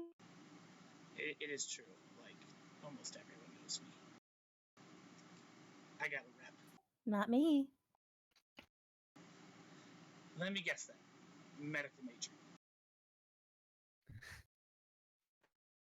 Yeah, and I'm kind of glad I took it now. Oh, snap. We say that Ken and you can know each other. I can't remember. Did we say that Caitlin and Yumika know each other?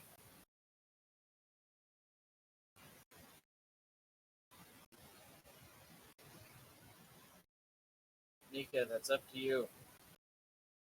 Oh, wait, what? Did we say that our characters know each other?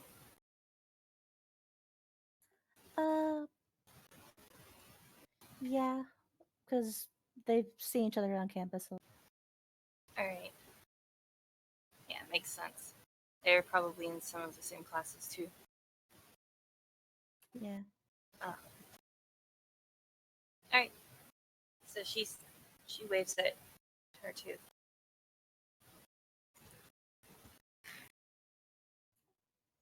Anyways, back.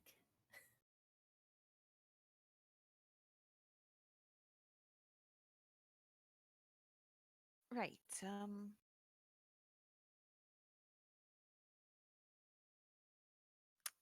I assume you're here for, well, at least you were here for the book exchange thing? Yeah, did I heard about it at the wake actually. Then you at least have some memory of Matilda, right? Is- Yes. Matt, when I said what she was doing here, I was saying that Caitlin was bringing up Matilda to people. Did anybody else know or recall? Because I said that and I had no reaction from you about. A couple of people were like, "Yeah, it's kind of it's kind of nice that they kept it on the schedule." Blah blah blah. It's a nice last thing to do to help remember. There were some other people like um how how long have you been going to the school again?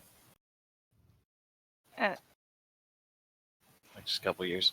yeah. Um, but at least with having been like kind of like you kind of knew her a little bit. A lot of the part that's throwing you off is the people that were closer to her are the ones that don't remember her. Most of the people that do are people that you can tell just from conversation didn't really have much of anything with direct interaction with her, just kind of that she was around and that she was involved with stuff. But anybody that actually knew anything about her seems to not. So you were noticing that too. I wasn't sure. I only ask because her pictures have been taken down, and also the pamphlets don't have her name on them. They don't? She picks up a pamphlet and looks up. Huh. Well, I was noticing That was some rough. people who I thought that I saw until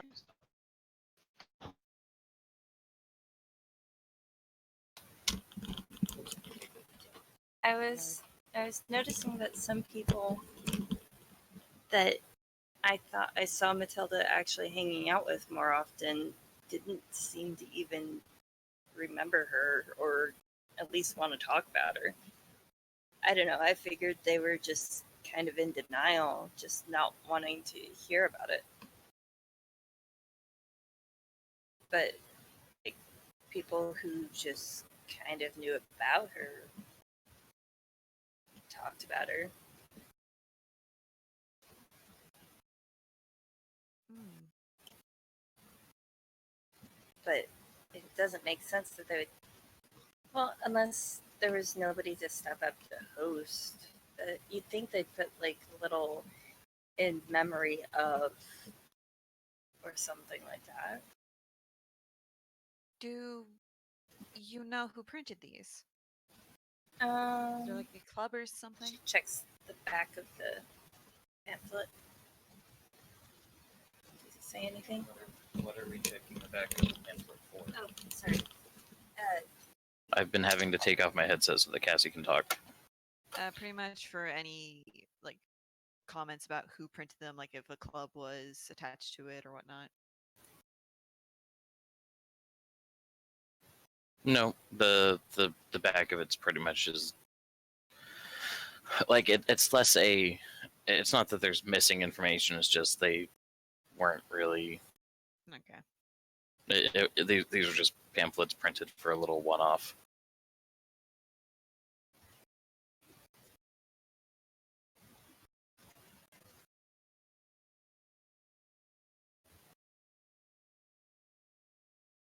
As far as let's see, how's eidetic memory running? Don't you just get like a bonus to remember things?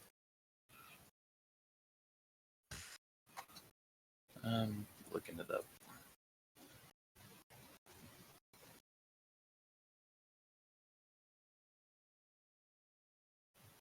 Oh no, never mind. You don't even have to remember. You don't even have to roll. But you do have eidetic memory, right? Maybe. Yes. Yeah. Pretty much this whole event was being just put on by her, because all it really involved was just they were going to do a gift exchange, they were going to hang out and talk about the books that was it. So it's not like it was terribly coordination intensive. She just kind of reserved part of the library for it. So it was just all Matilda.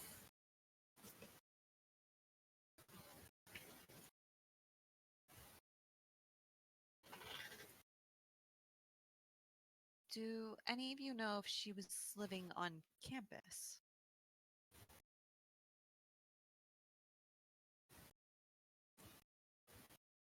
The answer is yes, she was, and Ben knows. I was waiting for you to say it. I'm not surprised. Yeah, Ben kind of raises his hand. I do.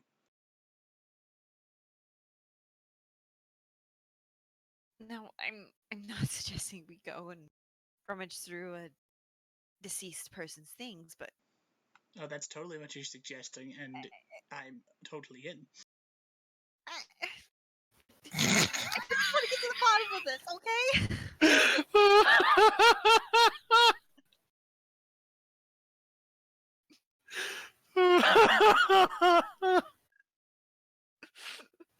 And I'm totally in.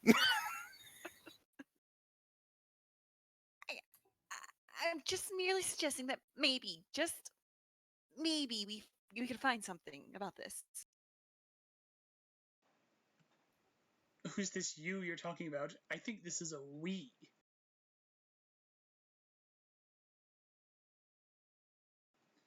Glances around the group. I'm in. I feel like I'm breaking so many rules by even suggesting this. You probably are. Which is why you're coming with me. Because if Officer Lockwood catches me one more time, well, I'll probably still get off of it. This university hamstrings her real hard. Speaking of, so Brooke, you've been privy to this whole conversation. Still just standing there?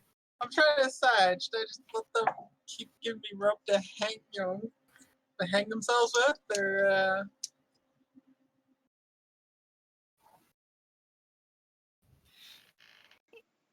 How has none of the other girls noticed her yet?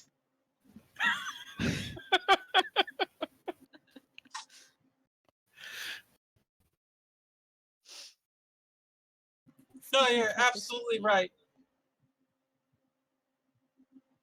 They may be rather lenient on several matters, but breaking and entering will not be one of them.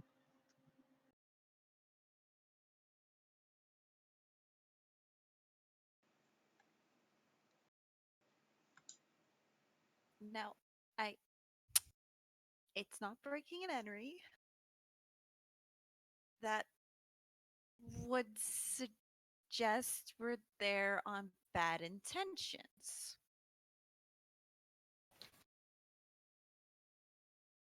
You are unlawfully entering a room you do not have permission to be in. Then, how about this? You supervise us while we go and look for something. Surely you understand where we're coming from. Of something's going on. All I know is that a student has been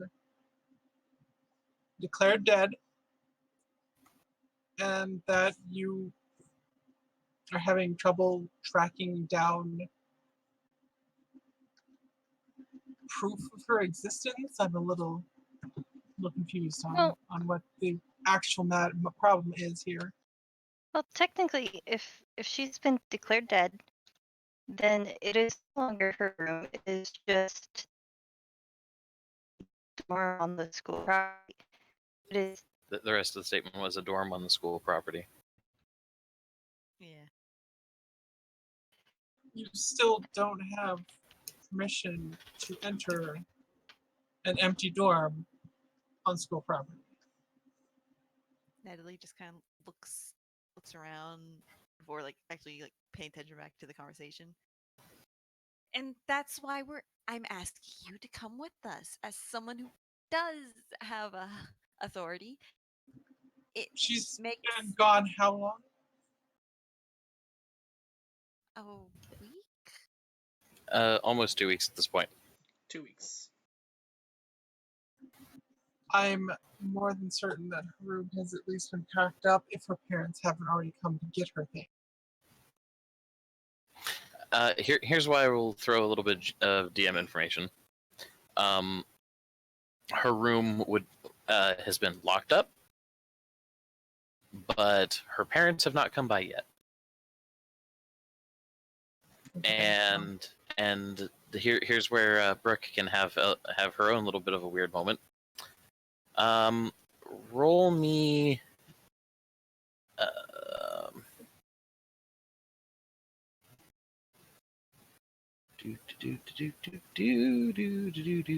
Intelligence plus composure.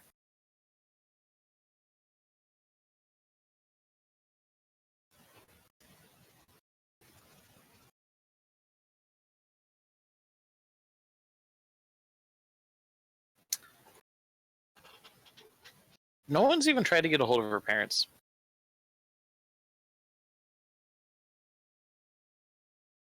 Not from the campus, at least. Because if they had, that would have at least in some regard had to have gone through some of the security office, because specifically it'd be people moving a bunch of stuff out, and in the middle of a semester that's kind of like a weird thing. And so it's not so much it has to get cleared by you guys, but rather there would have been a notice of, hey, on this date, this unit's going to be getting exactly. Not a friggin' peep. All right, so it'd be more like that would probably then go like her things would probably been packed up already. If her parents haven't. We're going to leave the previous statement more like this is a wait a second. Right, which and it feels like. And as far as in Brooke's head, it's one of those things what you said at first, for a fact. That's right. That's what it should be. And then afterwards, you're like, but wait a second, but it's not. And it's kind of like that first thought was, it was as you're thinking about it, the first bit was one of those things where it's that's close enough to sound like that would be the policy, but it wasn't. But you believed it.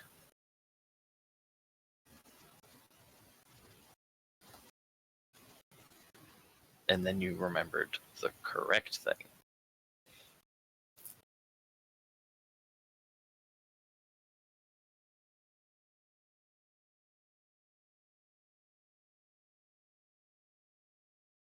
So, Brooke, can we actually get into this room with your Hold on, supervision? I'm thinking.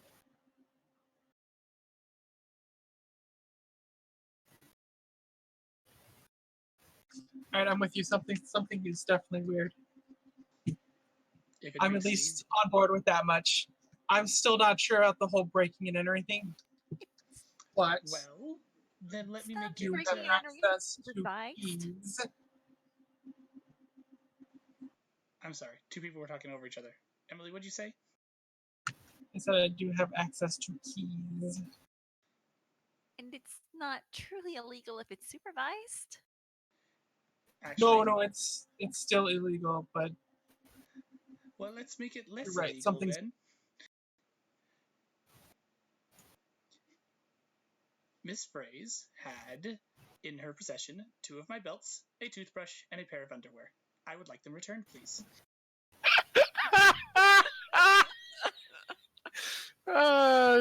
Josh, does he need to roll a bluff on this? I don't know. Your call. Okay, here's how we're gonna. Here we go. This is how we're gonna figure this out. I think she might All right, also I'm- have my I'm rolling- sweatshirt. I'm flipping a coin. One is heads. Yeah. If he gets head, then yes. Okay, so he's lying, or at the very least, he's uncertain and grasping at a straw. So go ahead and roll that bluff because I want to like- see this. You could say she could have had it. Wait, how does Ben have no points in subterfuge? Because he's honest. Oh, well. This just makes it worse. Oh, that's Yeah. true. His virtue is charity. Yeah, his virtue's charity. He's actually Okay, a really honest guy. Then we'll ignore my coin flip and be like, and we'll just say that he's pretty certain that he left some stuff there. With the number of belts he's got, it's a distinct possibility. I did not need to know that. Listen, Brooke. Even if his stuff isn't there, we're trying to get to the bottom of this. It's nothing bad. It just needs to make sense. I've already said I'm with you. Something is weird. I understand now. Her parents should have been here to pick up her things. Someone should have been in there, at least either box them up first, or someone from her family should have come to box them up, even if they couldn't pick it up right away. At the very least, it could be something we could do for her family is to box up her stuff, make it easier to get out of there. It's really volunteer work. Oh no, if we get caught, we're in trouble. But I need to know what's going on too. This is my campus. We're not gonna get caught. You're the one who does the catching. I'm not the only officer on campus. But you're the best one, Officer Lockwood. And he gives a wink. All right, it was kind of funny the first few times, but please stop. Okie dokie.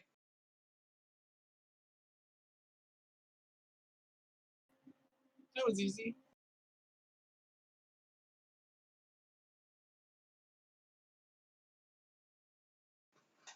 I mean, what'd you It expect? generally is. No, shush. Even if it is true. But no, did you really expect me to continue once consent is retracted? That's just not cool.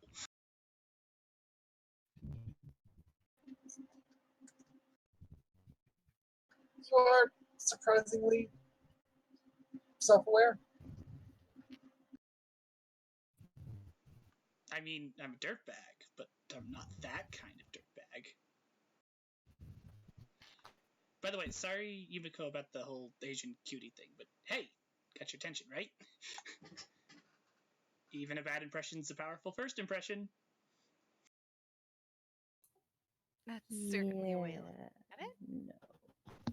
No. Just gives him a And- look like, Hey. At this point, I would like everybody to look at the chat really quick.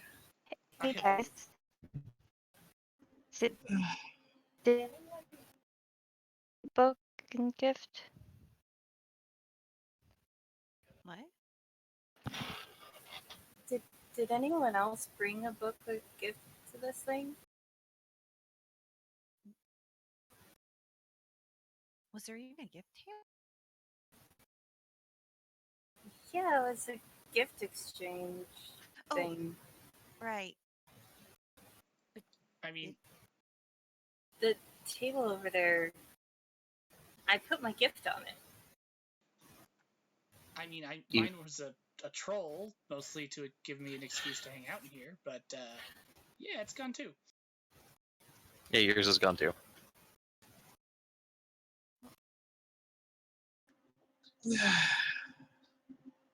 It's just what I need. can't monitor everything, right? I'm looking at all the people around.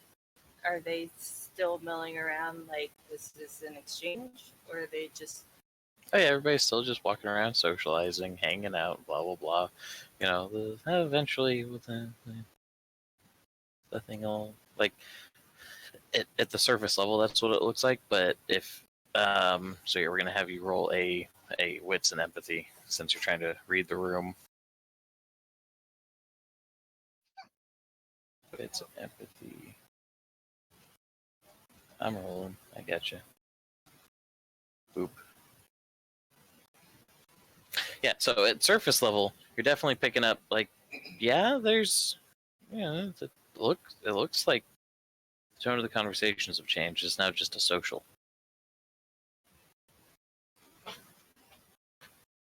and nobody's talking about like their books or anything? Mm-mm. And I know people who are interested in anthropology stuff. They don't stop talking about books if they bring them in. Mm-hmm. Yeah, now it's kind of it's kind of turned into a social of them just talking about their studies and interesting this, that, or the other thing, but nothing about why you were there in the first place. Hey, guys, I'm gonna check something real fast. And I go walk up to a group of people that I know. Mm-hmm. They're like, "So, what brought you here tonight?" Oh, the anthropology get together and whatnot, just hanging out and getting to. We're a bunch of, us, Caitlin. We're a bunch of shut-ins. Like we're still shut in, but at least we're shut in together. Yeah, I get it. I mean, as comp sci are kind of the same. But I mean, well, like you said last semester, it's a good thing you're Irish. You already hate the sun. yet I run in it every day. Well, I'm not going to judge what you do with your weekends. Hey, what's up? What are you doing hanging out here? Oh, just like I said, like you said, I should say, we're shut-ins, so just an excuse to see everyone. At this point, Brandon just puts his arm over your shoulder and he's just like, yeah, let's all be reclusive together. Wait, no, that's not what was that line? Oh, right. Introverts unite separately in your own homes. She gives him a quick hug and moves on to another group, seeing if this time she could bring up. So, what book did you bring? You get a snarky response as they hold out their arms wide, like, I bring you a library. She nods and laughs, goes back to the other group. You could tell that they were getting ready to lead into a different joke of like, wait, no, hold on. And then, but they had their phone out and they were opening up Google and you had already turned away. They're like, well, fuck it, I'm already committing to this thing. They turn to the rest of the group. They just go to the Google search bar. I bring you every book. Yeah, she goes back to where the Protagonists. yes. Hanging out like, guys, no one remembers bringing books at all. That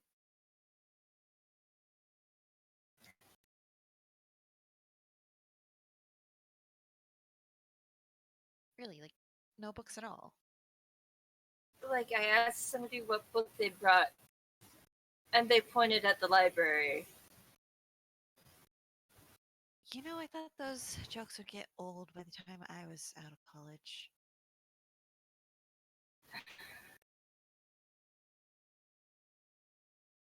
And they're just treating it like it's social.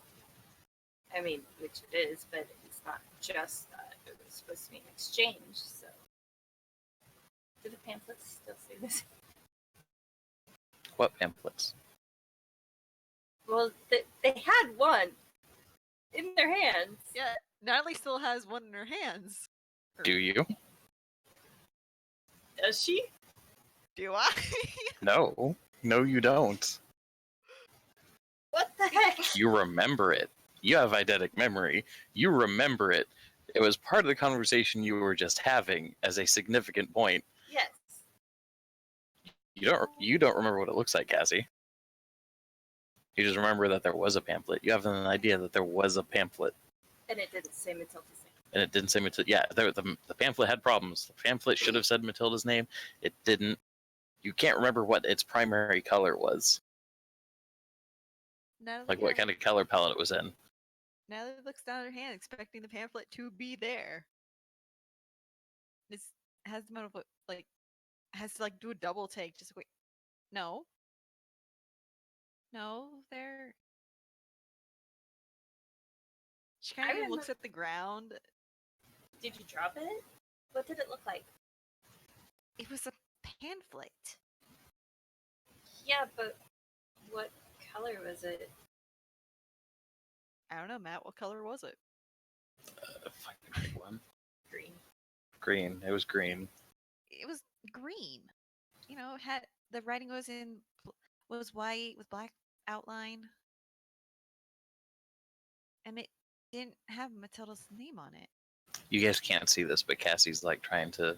Like looking around on the ground. Yeah, she's looking around at the floor as if it's going to help with the audio recording. Okay, but to be fair, like when I've been talking, like to actually help talk, I've been like moving my hands and all that. Oh, I do it all the time too. Yep. Anyway, she's looking around at the ground to see if you dropped it. It was in my hand. I mean, I remember looking at it, and I don't remember what it said. It was the anthropology book exchange and gift exchange.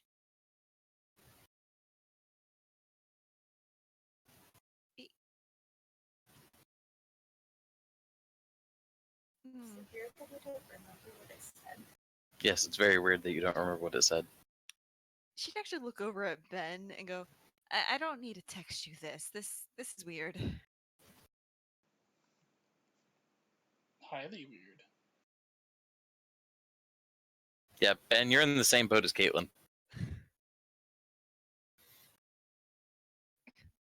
I can't be the only one to remember something that was just here about, what, 15 seconds ago? Yumiko, do you remember? Are you all right? Yumiko, Been you do outside too long? remember. Do you need some water? I'm fine. This is not fine though.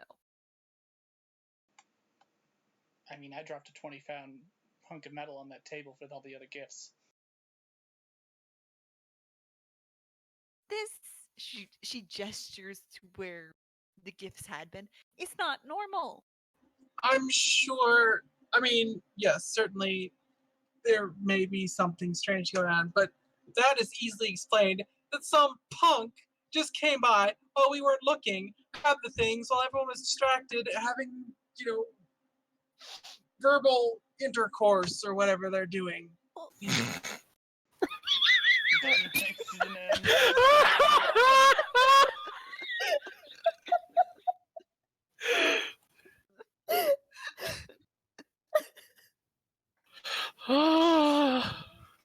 Ben says nothing, but just raises an eyebrow as high as it'll go. You know what? It's fine. We'll just go check the security cameras. Yes. We'll find out what punk grabbed the stuff, and then you can put it out of your mind. I have But- one suggestion about this, though. If it was some punk, quote unquote, wouldn't we have noticed him taking the pamphlet from Natalie? I don't believe someone just took her pamphlet. I'm sure she just dropped it and forgot. What? And the floor ate it, right? Where? Where It did could you have drop slid it? under a bookshelf, could be under a table, Someone could have accidentally kicked it or picked it up. Officer. See, nobody remembers bringing a gift except us. How do you explain that with a punk? And where's the other pamphlets? There was a stack on that table. There was a stack. I do remember those. They could have all been taken, or someone could have been. These are college students. They're not going to take a pamphlet. They only take a pamphlet if they need it to prove that there's somewhere for extra credit. Out of character. I mean, she did say you guys could check the security cameras. Let's go check them. Also, like, nobody remembers.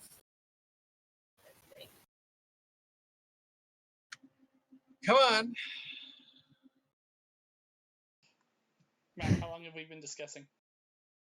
Well, at this point, because this kind of has all been getting played out in real time, you guys have been here for like 40 minutes. Ben's phone beeps.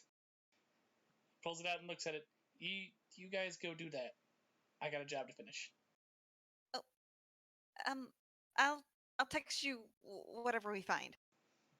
Awesome. Okay. So, Ben, just for the hell of it, go ahead and make me another,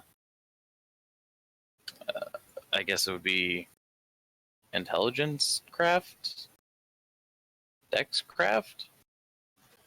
Because at this point, he doesn't have to jury rig anything, he just has to stick it in there. Yeah, it'd be dexterity craft. Having changed a starter before, you don't have to think much. It just insert thing into slot, don't electrocute yourself.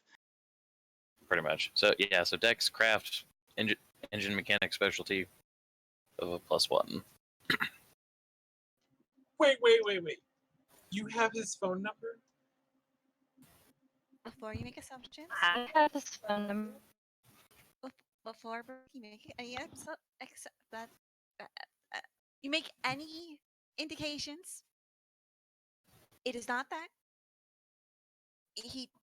He's in the same boat with me of thinking that something is going on, and wanted me to inform him if anything was going weird. It's not my place to judge. But I'm gonna judge.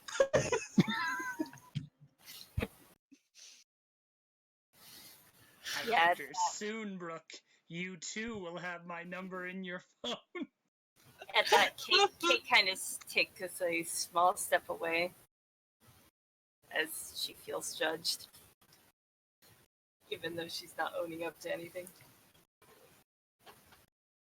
Josh, you take what would be otherwise a 30-minute job and you have managed to knock it down to 10. Cool. Sandwich break. Oh, actually, and you know what? You had additional help because whoever was dropping it off would work at your garage too, right? Unless it was just a parts guy dropping it off from like a parts store. You know that? Yeah. We'll go ahead and say that. I mean, if we have Uber Eats, then whatever. That's how some of the garages here work. They actually have like a company car, and they'll come drop a mechanic apart if they need it. Anyway, so Ben crawls out from underneath the machine, the car. All right, so pulls out a little clipboard, starts marking down the price. So how's jobs been, kid? I'm not naming this NPC. What did you ask him? So how's job been, dude?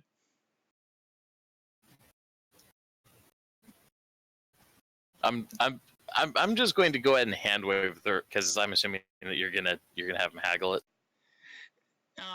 No, he might have given the kid if the kid wasn't doing too well, he was going to give him a discount. He's Like, going to it. Like cut off He's his going labor. to a 6-year university. The kid's poor. So Ben writes down the price that he'd normally do for his own labor, and then just strikes it off the invoice. Pretty much just like only charging the kid for the part, which is like 56 Parts and bucks. service. Yeah, which is like $56.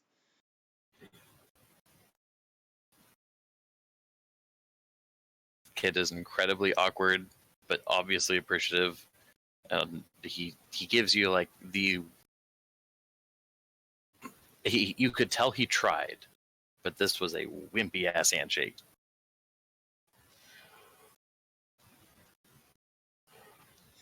So, yeah, and that's Ben. Okay, so in the 10 minutes while he's doing that, so I'm assuming you guys, the rest of you, are going to. the girls are going to the security office, right? Yes. Yes. Okay. I'm not crazy. I'm making sure I have my laptop with me. Okay. So, when you get to the security office, Brooke, when you go to open up the computer to go look at some of the footage for those specific cameras, are you allowing anybody else behind the desk? But this is less of a like, oh, on this side of the desk is no go. It's more personal for her demeanor.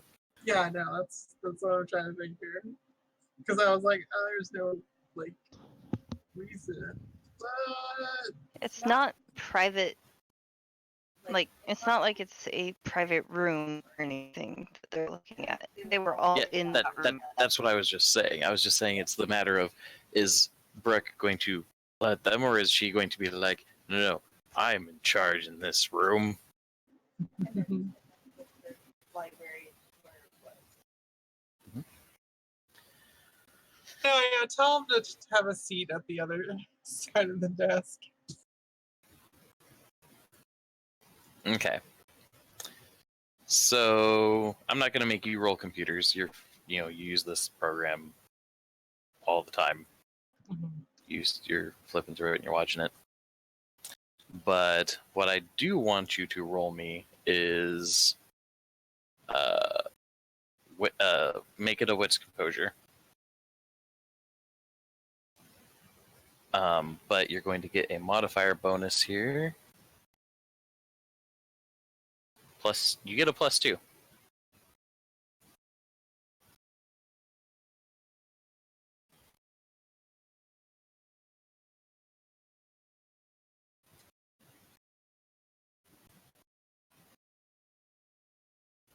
Really?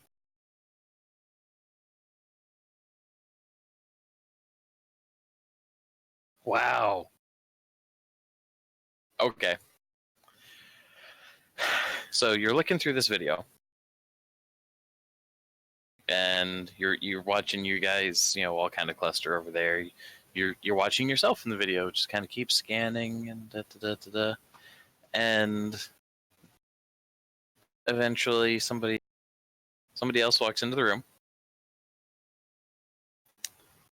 walks over to the first group. Doesn't really seem to engage anybody in conversation, but they kind of passingly acknowledge her existence. Like when you're walking past somebody in a store aisle or whatever, and you just kind of step out of the way and off you go and whatnot. It's like that level of interaction is all it really ends up being. And she just kind of makes like this little gesture, like reaching out for a pamphlet from one of the people. And you can you don't have audio in here, but you see there's something along the lines of like, oh hey, can I see that for a sec? And they're like, oh yeah, sure. They hand it over, and then they go back to their conversation, and she just walks away. And they just oblivious at that point.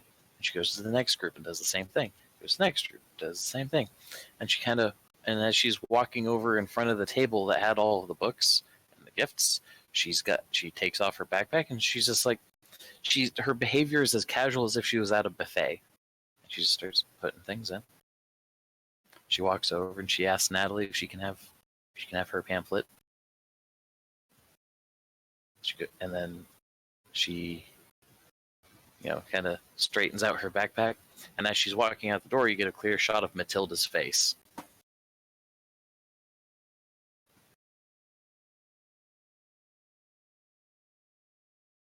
And you have no memory of seeing her there, even though she walked right in front of you.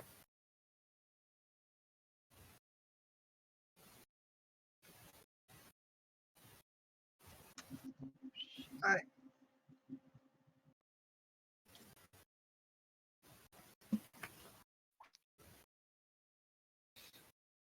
So what kind of expression is on Brooke's face right now as everybody's sitting across the desk from her?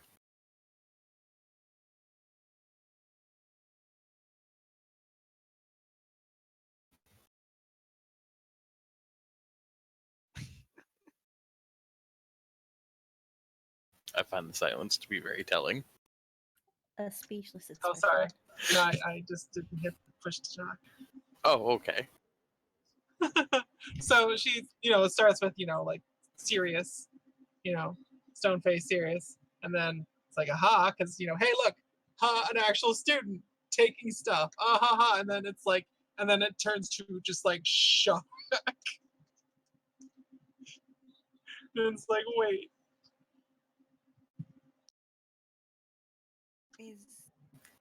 Are you okay, Brooke? What'd you find? You know what? You're just going to have to see this for yourself. She's going to run it back, turn the monitor so they can see it, and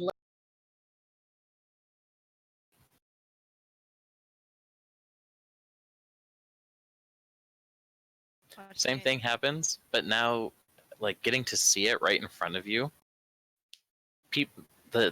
Here's where there's an additional little kick to the gut. The two characters that can remember almost everything.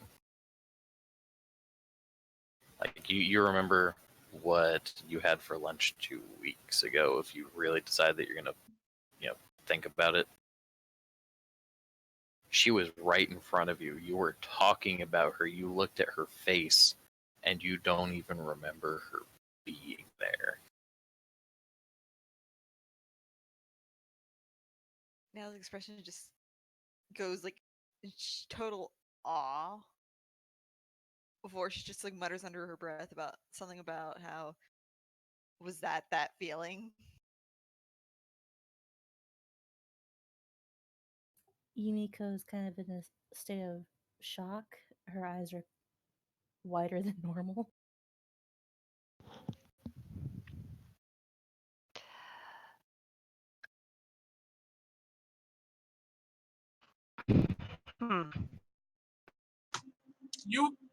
you can all see that, right?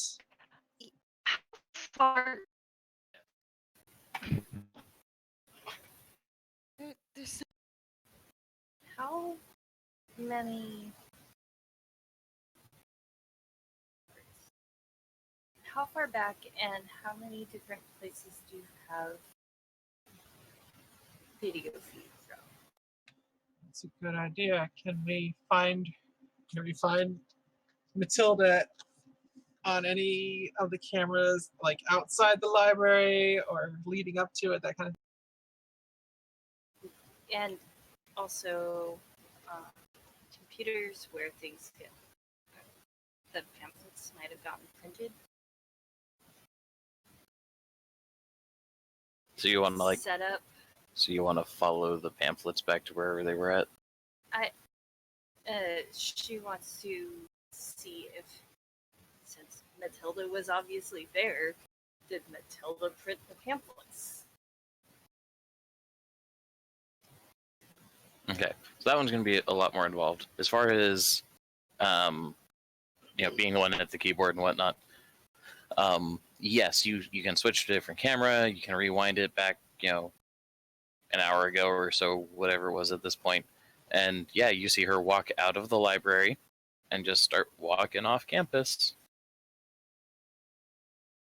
Could we see her walking also into the library?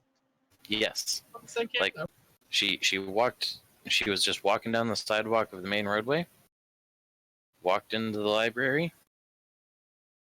gathered, did her thing, and looked around a little bit, walked out and walked back up the street, heading off campus, going the same way that she came in.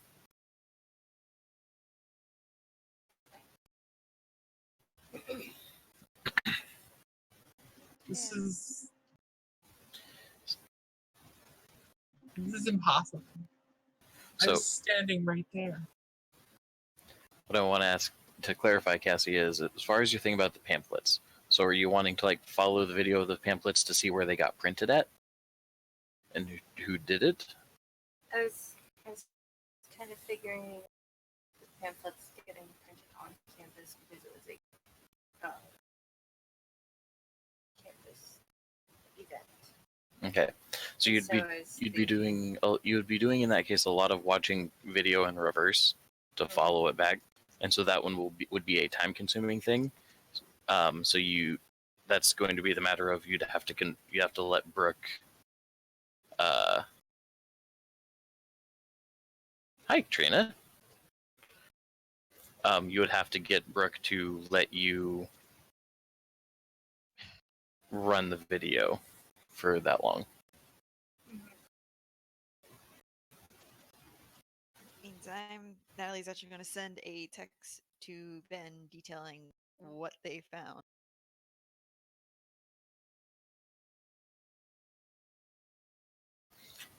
And having been watching the time, at about this point, Ben, you just finished with that kid about 2 minutes ago.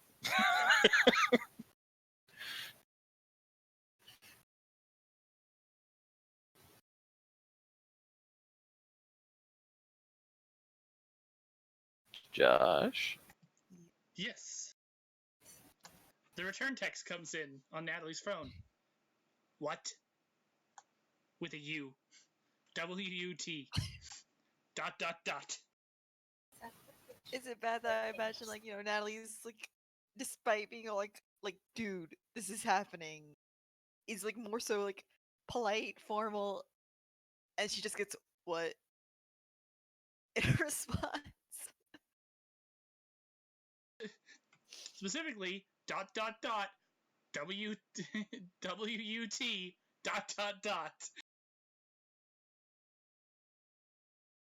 Response back is just, yes. And there just repeats the what. Okay, the response back, the what was rhetorical. That's not possible.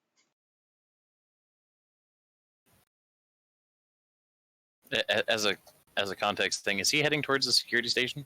Sure, yeah. At the point that message came through, he immediately starts moving. It's not far.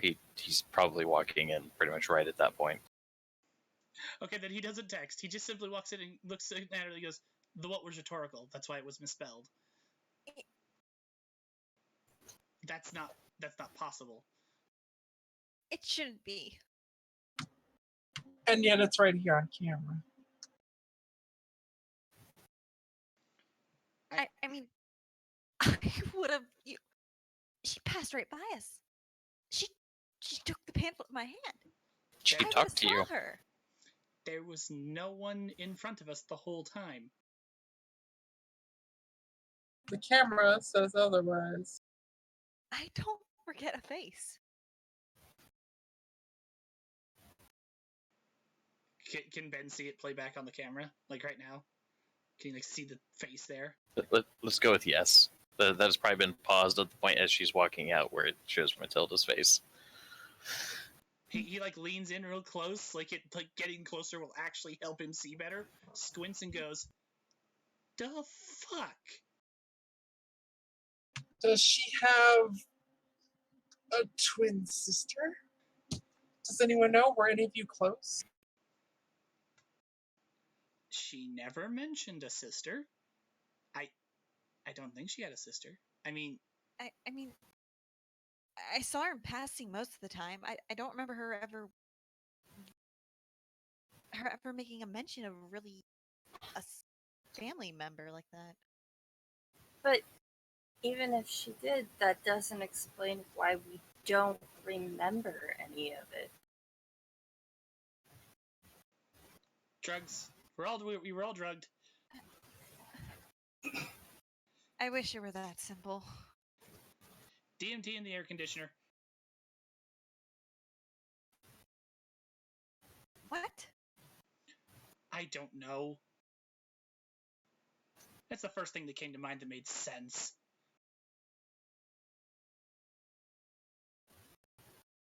This just. I still believe we need to check her apartment. So, That's still the plan. so meeting up here at night? Actually, we should probably meet up away from here. Does it have Well, to be at night? at this point, we're gonna say it's already like 8:30 or so. I'm also going to point out that just tramping around in the dark on campus is going to look suspicious. But you're with us. I mean, usually I'm off campus by like 6 o'clock. We So, should just go right now and have a look. It's 8 o'clock ish.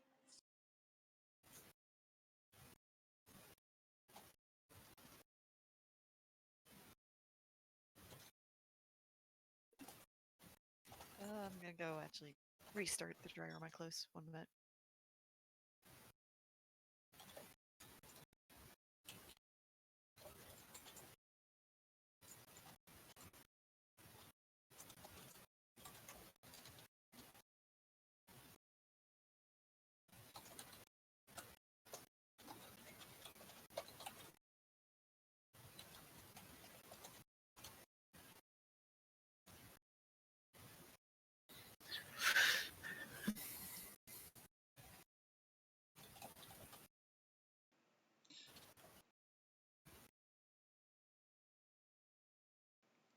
Okay.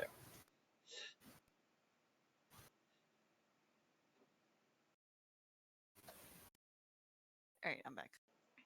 Okay.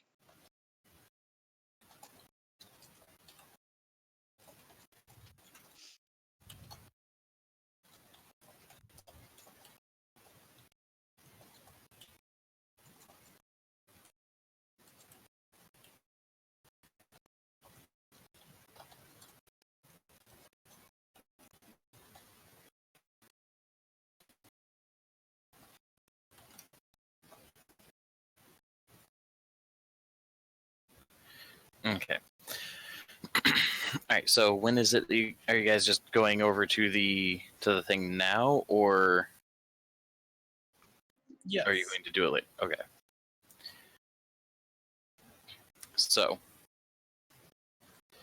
you guys end up going in through the dorm building. It's starting to quiet down and whatnot. It's middle of the week kind of a thing, and she was in one of the when you're on year 8 of going to the school, they kind of let you get your first dibs on a room, and so she's got like one of the corner rooms of a building. One sec.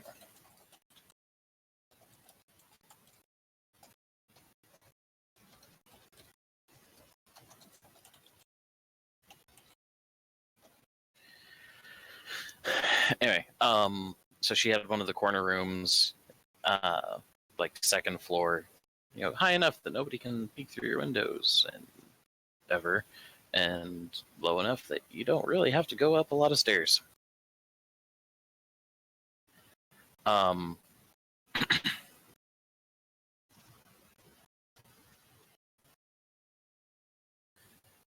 And so you have the keys for each of these. Like you do end up having to go into, like, you did have to go into like a cabin or whatever to get the master key for that floor, because they separate it out so that way if one goes missing they don't have to spend $5,000 on new locks.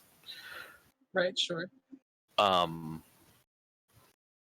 You get the door open and pull the door itself has been wrapped in the do not enter tape. Mm-hmm. And when you step inside, the air's kind of stagnant. Door's been closed, window's been closed for 2 straight weeks. No airflow, no nothing.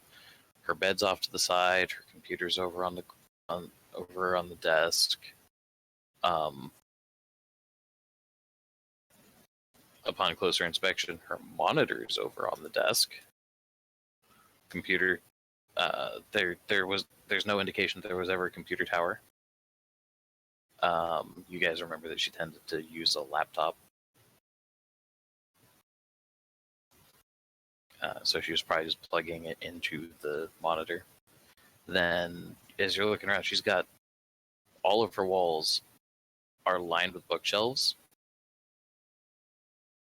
And you can tell from how these shelves have been sitting that they had been fully loaded. But there's a bunch of them that are missing. Like, probably about a third of these books have been taken.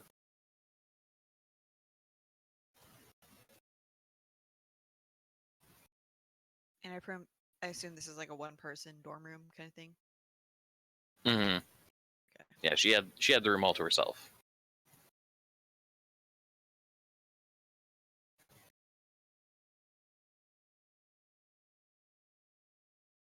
Well, that's weird. Why would someone check the books? Considering there was only one day between her going missing or reported going missing and being found, I don't feel like there'd be enough time for someone to loot. And why just books? You would easily get $50 for a monitor. Well, I normally assume the police took them, but I don't know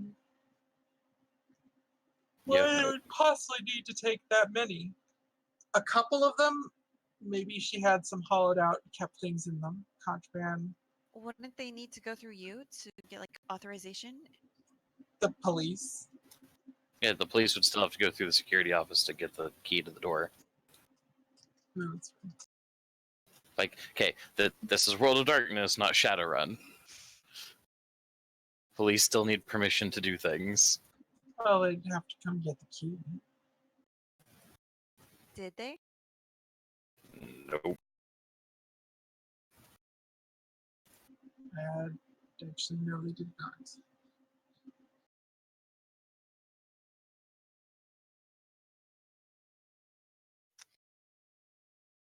Natalie would actually go over to like one of the windows and try like opening it. Like trying to see how easy it would be to get it open. To the window? Yes.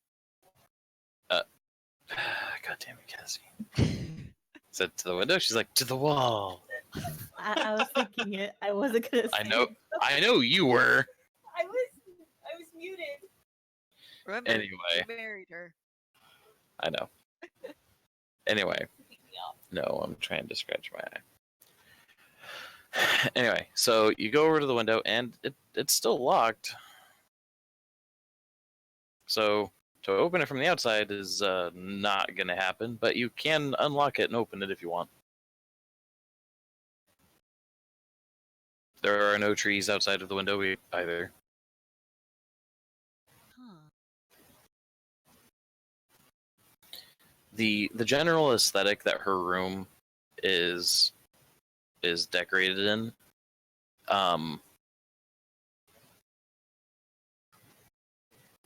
well, to put it this way, Yumiko, you didn't know this side of her, and you feel like you two would have really gotten off well with each other with just on style alone. It's Yumiko's just like looking around her room, like, I like this. I've got one of those and those in my room. And just as a context for everybody else, she, like, well, okay, actually, the first thing here is I want everybody to roll me intelligence plus occult only if you have dots in occult.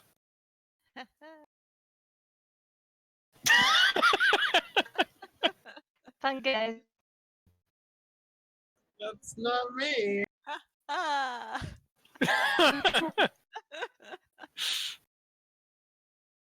Come on, Mika. I don't have dogs in the cult. You don't?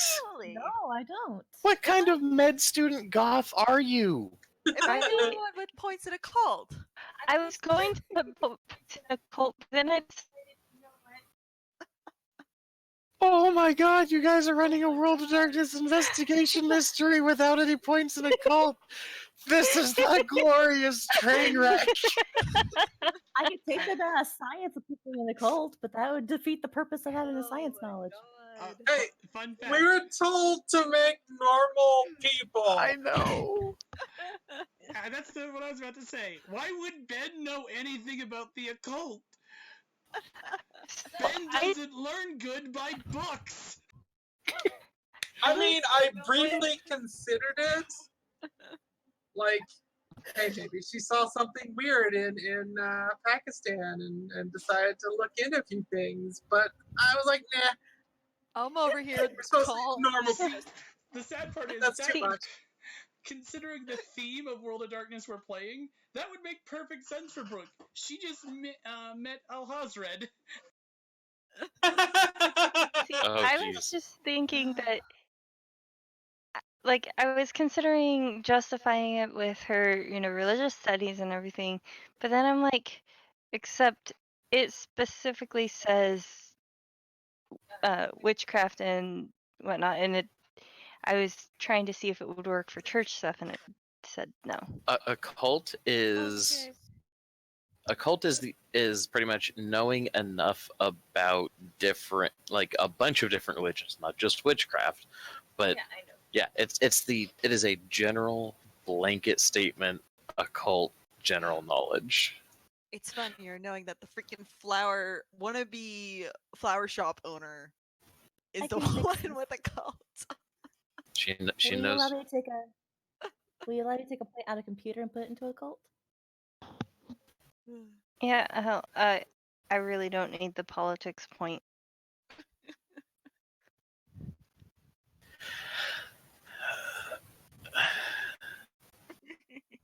Okay, as far as the taking a point out of computer, I would say let's leave computer there. Well, okay. I think it would be better to take a point out of crafts for Yumiko. And we're gonna do that. And Cassie, what were you saying for Caitlin? I don't need the politics. Okay, because I don't want any points being taken out of things that you only have 1 point in. So for Well, there. crafts or investigation, I guess would probably be the two possible options on Caitlin. I will allow you guys to move 1 point.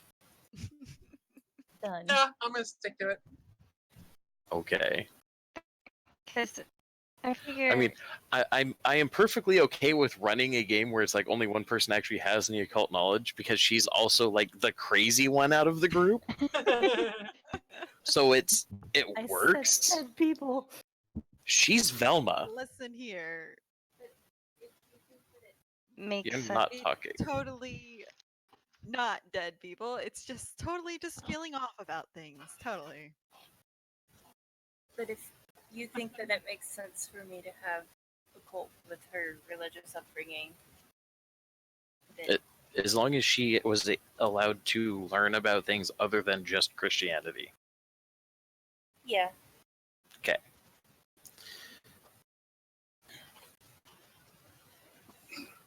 So it's intelligence? I don't know. Could you justify Ben knowing street folklore? Like urban myth and stuff? Is Superstition it a thing that specialty. is it a kind of thing that he would have picked up on? Like what when you said that the punk life hit him hard, which aspects of the punk life hit him hard? Did he study Wicca? Did he do this, that, or the other thing? Mostly teenage rebellion, dressing like he does, not getting along with his parents. I guess you could throw in some religious rebellion in there as well. Like just studying a bunch of stuff. But I think the big question would be: was it a superficial thing just for the sake of going through the motion of that rebellion and all that, or did he actually go to learn about it?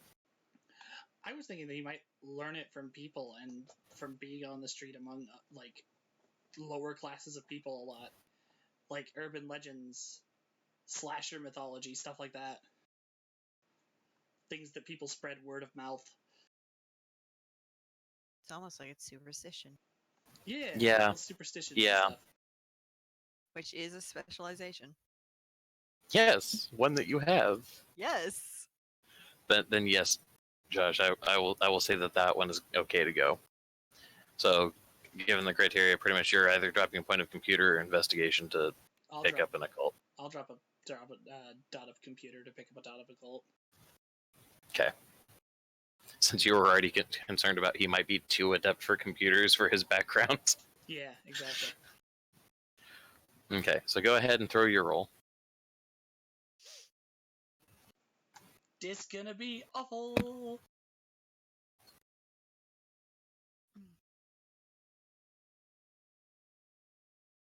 I mean, you can't really roll worse than Oh, Yumiko did. Really? And Overachiever. Ben, Wow. Man of the Streets knows everything. okay, It's funnier knowing that you're only throwing three things into it. Yeah, I'm throwing 5, and it's like, nah. well, and here's the kicker though. I didn't know about your specialization, or I forgot about it, I should say. So you should have been rolling an additional die. And you and Yumiko both have eidetic memory, so to recall any information, well, I guess that'd be information from memory, so disregard. This is more of a, like, you're looking over the stuff. Anyway, so Yumiko botched her roll. She rolled no successes and a 1. So, as far as Yumiko is concerned, right now, Mika, she thinks this is a dead end. Okay. Everyone else that rolled, at some point or another, as you guys are looking through the room, you end up seeing a title on these shelves that catches your eye. And you remember, and it's kind of uniformly the same thing. Whenever you were reading up about superstitions or folklore or anything like that, these, like, there's a book here that you would have run into. For each of you, it might be a different one because each of you is looking at things from different angles. But as you're starting to look over it and you're looking at some of the synopses of these books, you're realizing she was not just into anthropology. She wasn't just into old religions. She was just, like, there's a point where it goes from being scientific anthropology to passion project to something else. And she was bordering on the something else. And for, like, the book that catches your eye where you're like, whoa, wait a second, that was the weirdly kind of obscure one that was a pain in the ass to find, that had, like, some of the weirdest information, but, like, also, like, the foundational stuff that really taught you a couple things. Like started teaching you the roots of how some of these stories came to be, so you could tell the difference between the maybe real ones and the not real ones, like the obviously fake. Those are the ones that are still here. But a third of this collection is gone.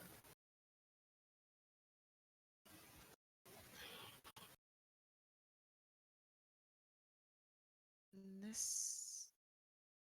And it's enough that you could have left with all of them in one go if you were really determined with a freaking little collapsible wagon.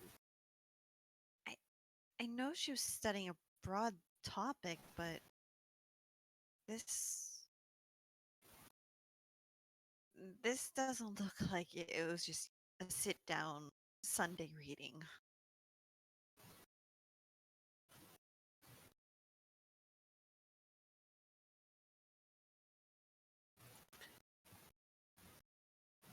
So here's out of character for a moment. Do you guys think this is probably a good place to stop?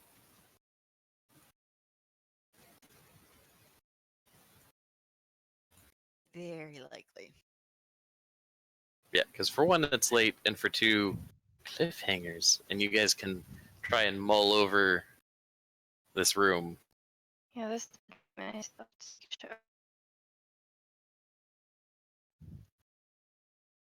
Oh shit! That reminds me. I need to see where I go in tomorrow. Dun, I dun, think dun. that's a yes. Mm-hmm. Okay. Alrighty. Well then,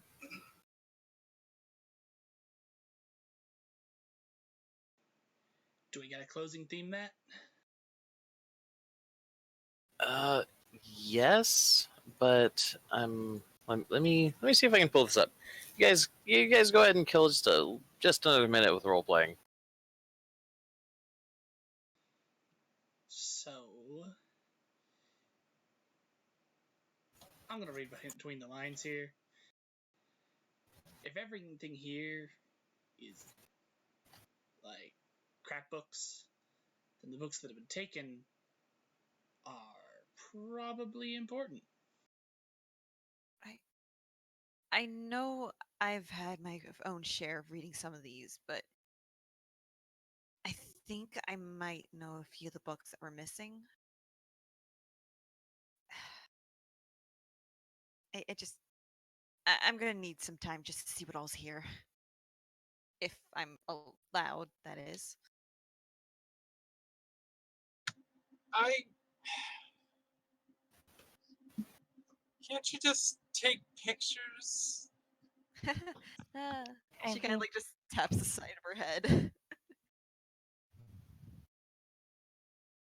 we could do both. No.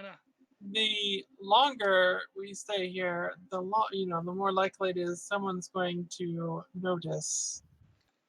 Everyone take a shelf. Start taking pictures of the titles.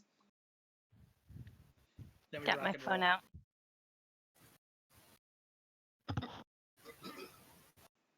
See, that's a degree of clever that I was not anticipating. Shit. While everybody's using their phone cameras, Yukiko is just going to use her actual camera to take pictures. Okay.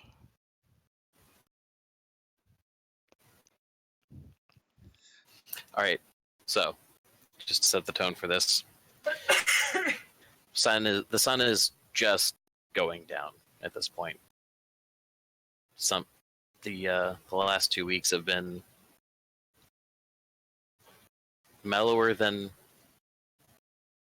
you now know than they should have been. You know, there's a dead girl walking the streets. And with what you have in front of you, it looks like she took what she needed. But now, looks like we have to figure out what it is she needed it for. So, I guess we will see you all next week on Path of Fate. Say goodnight, everybody. Good night, everybody. Good night, everybody.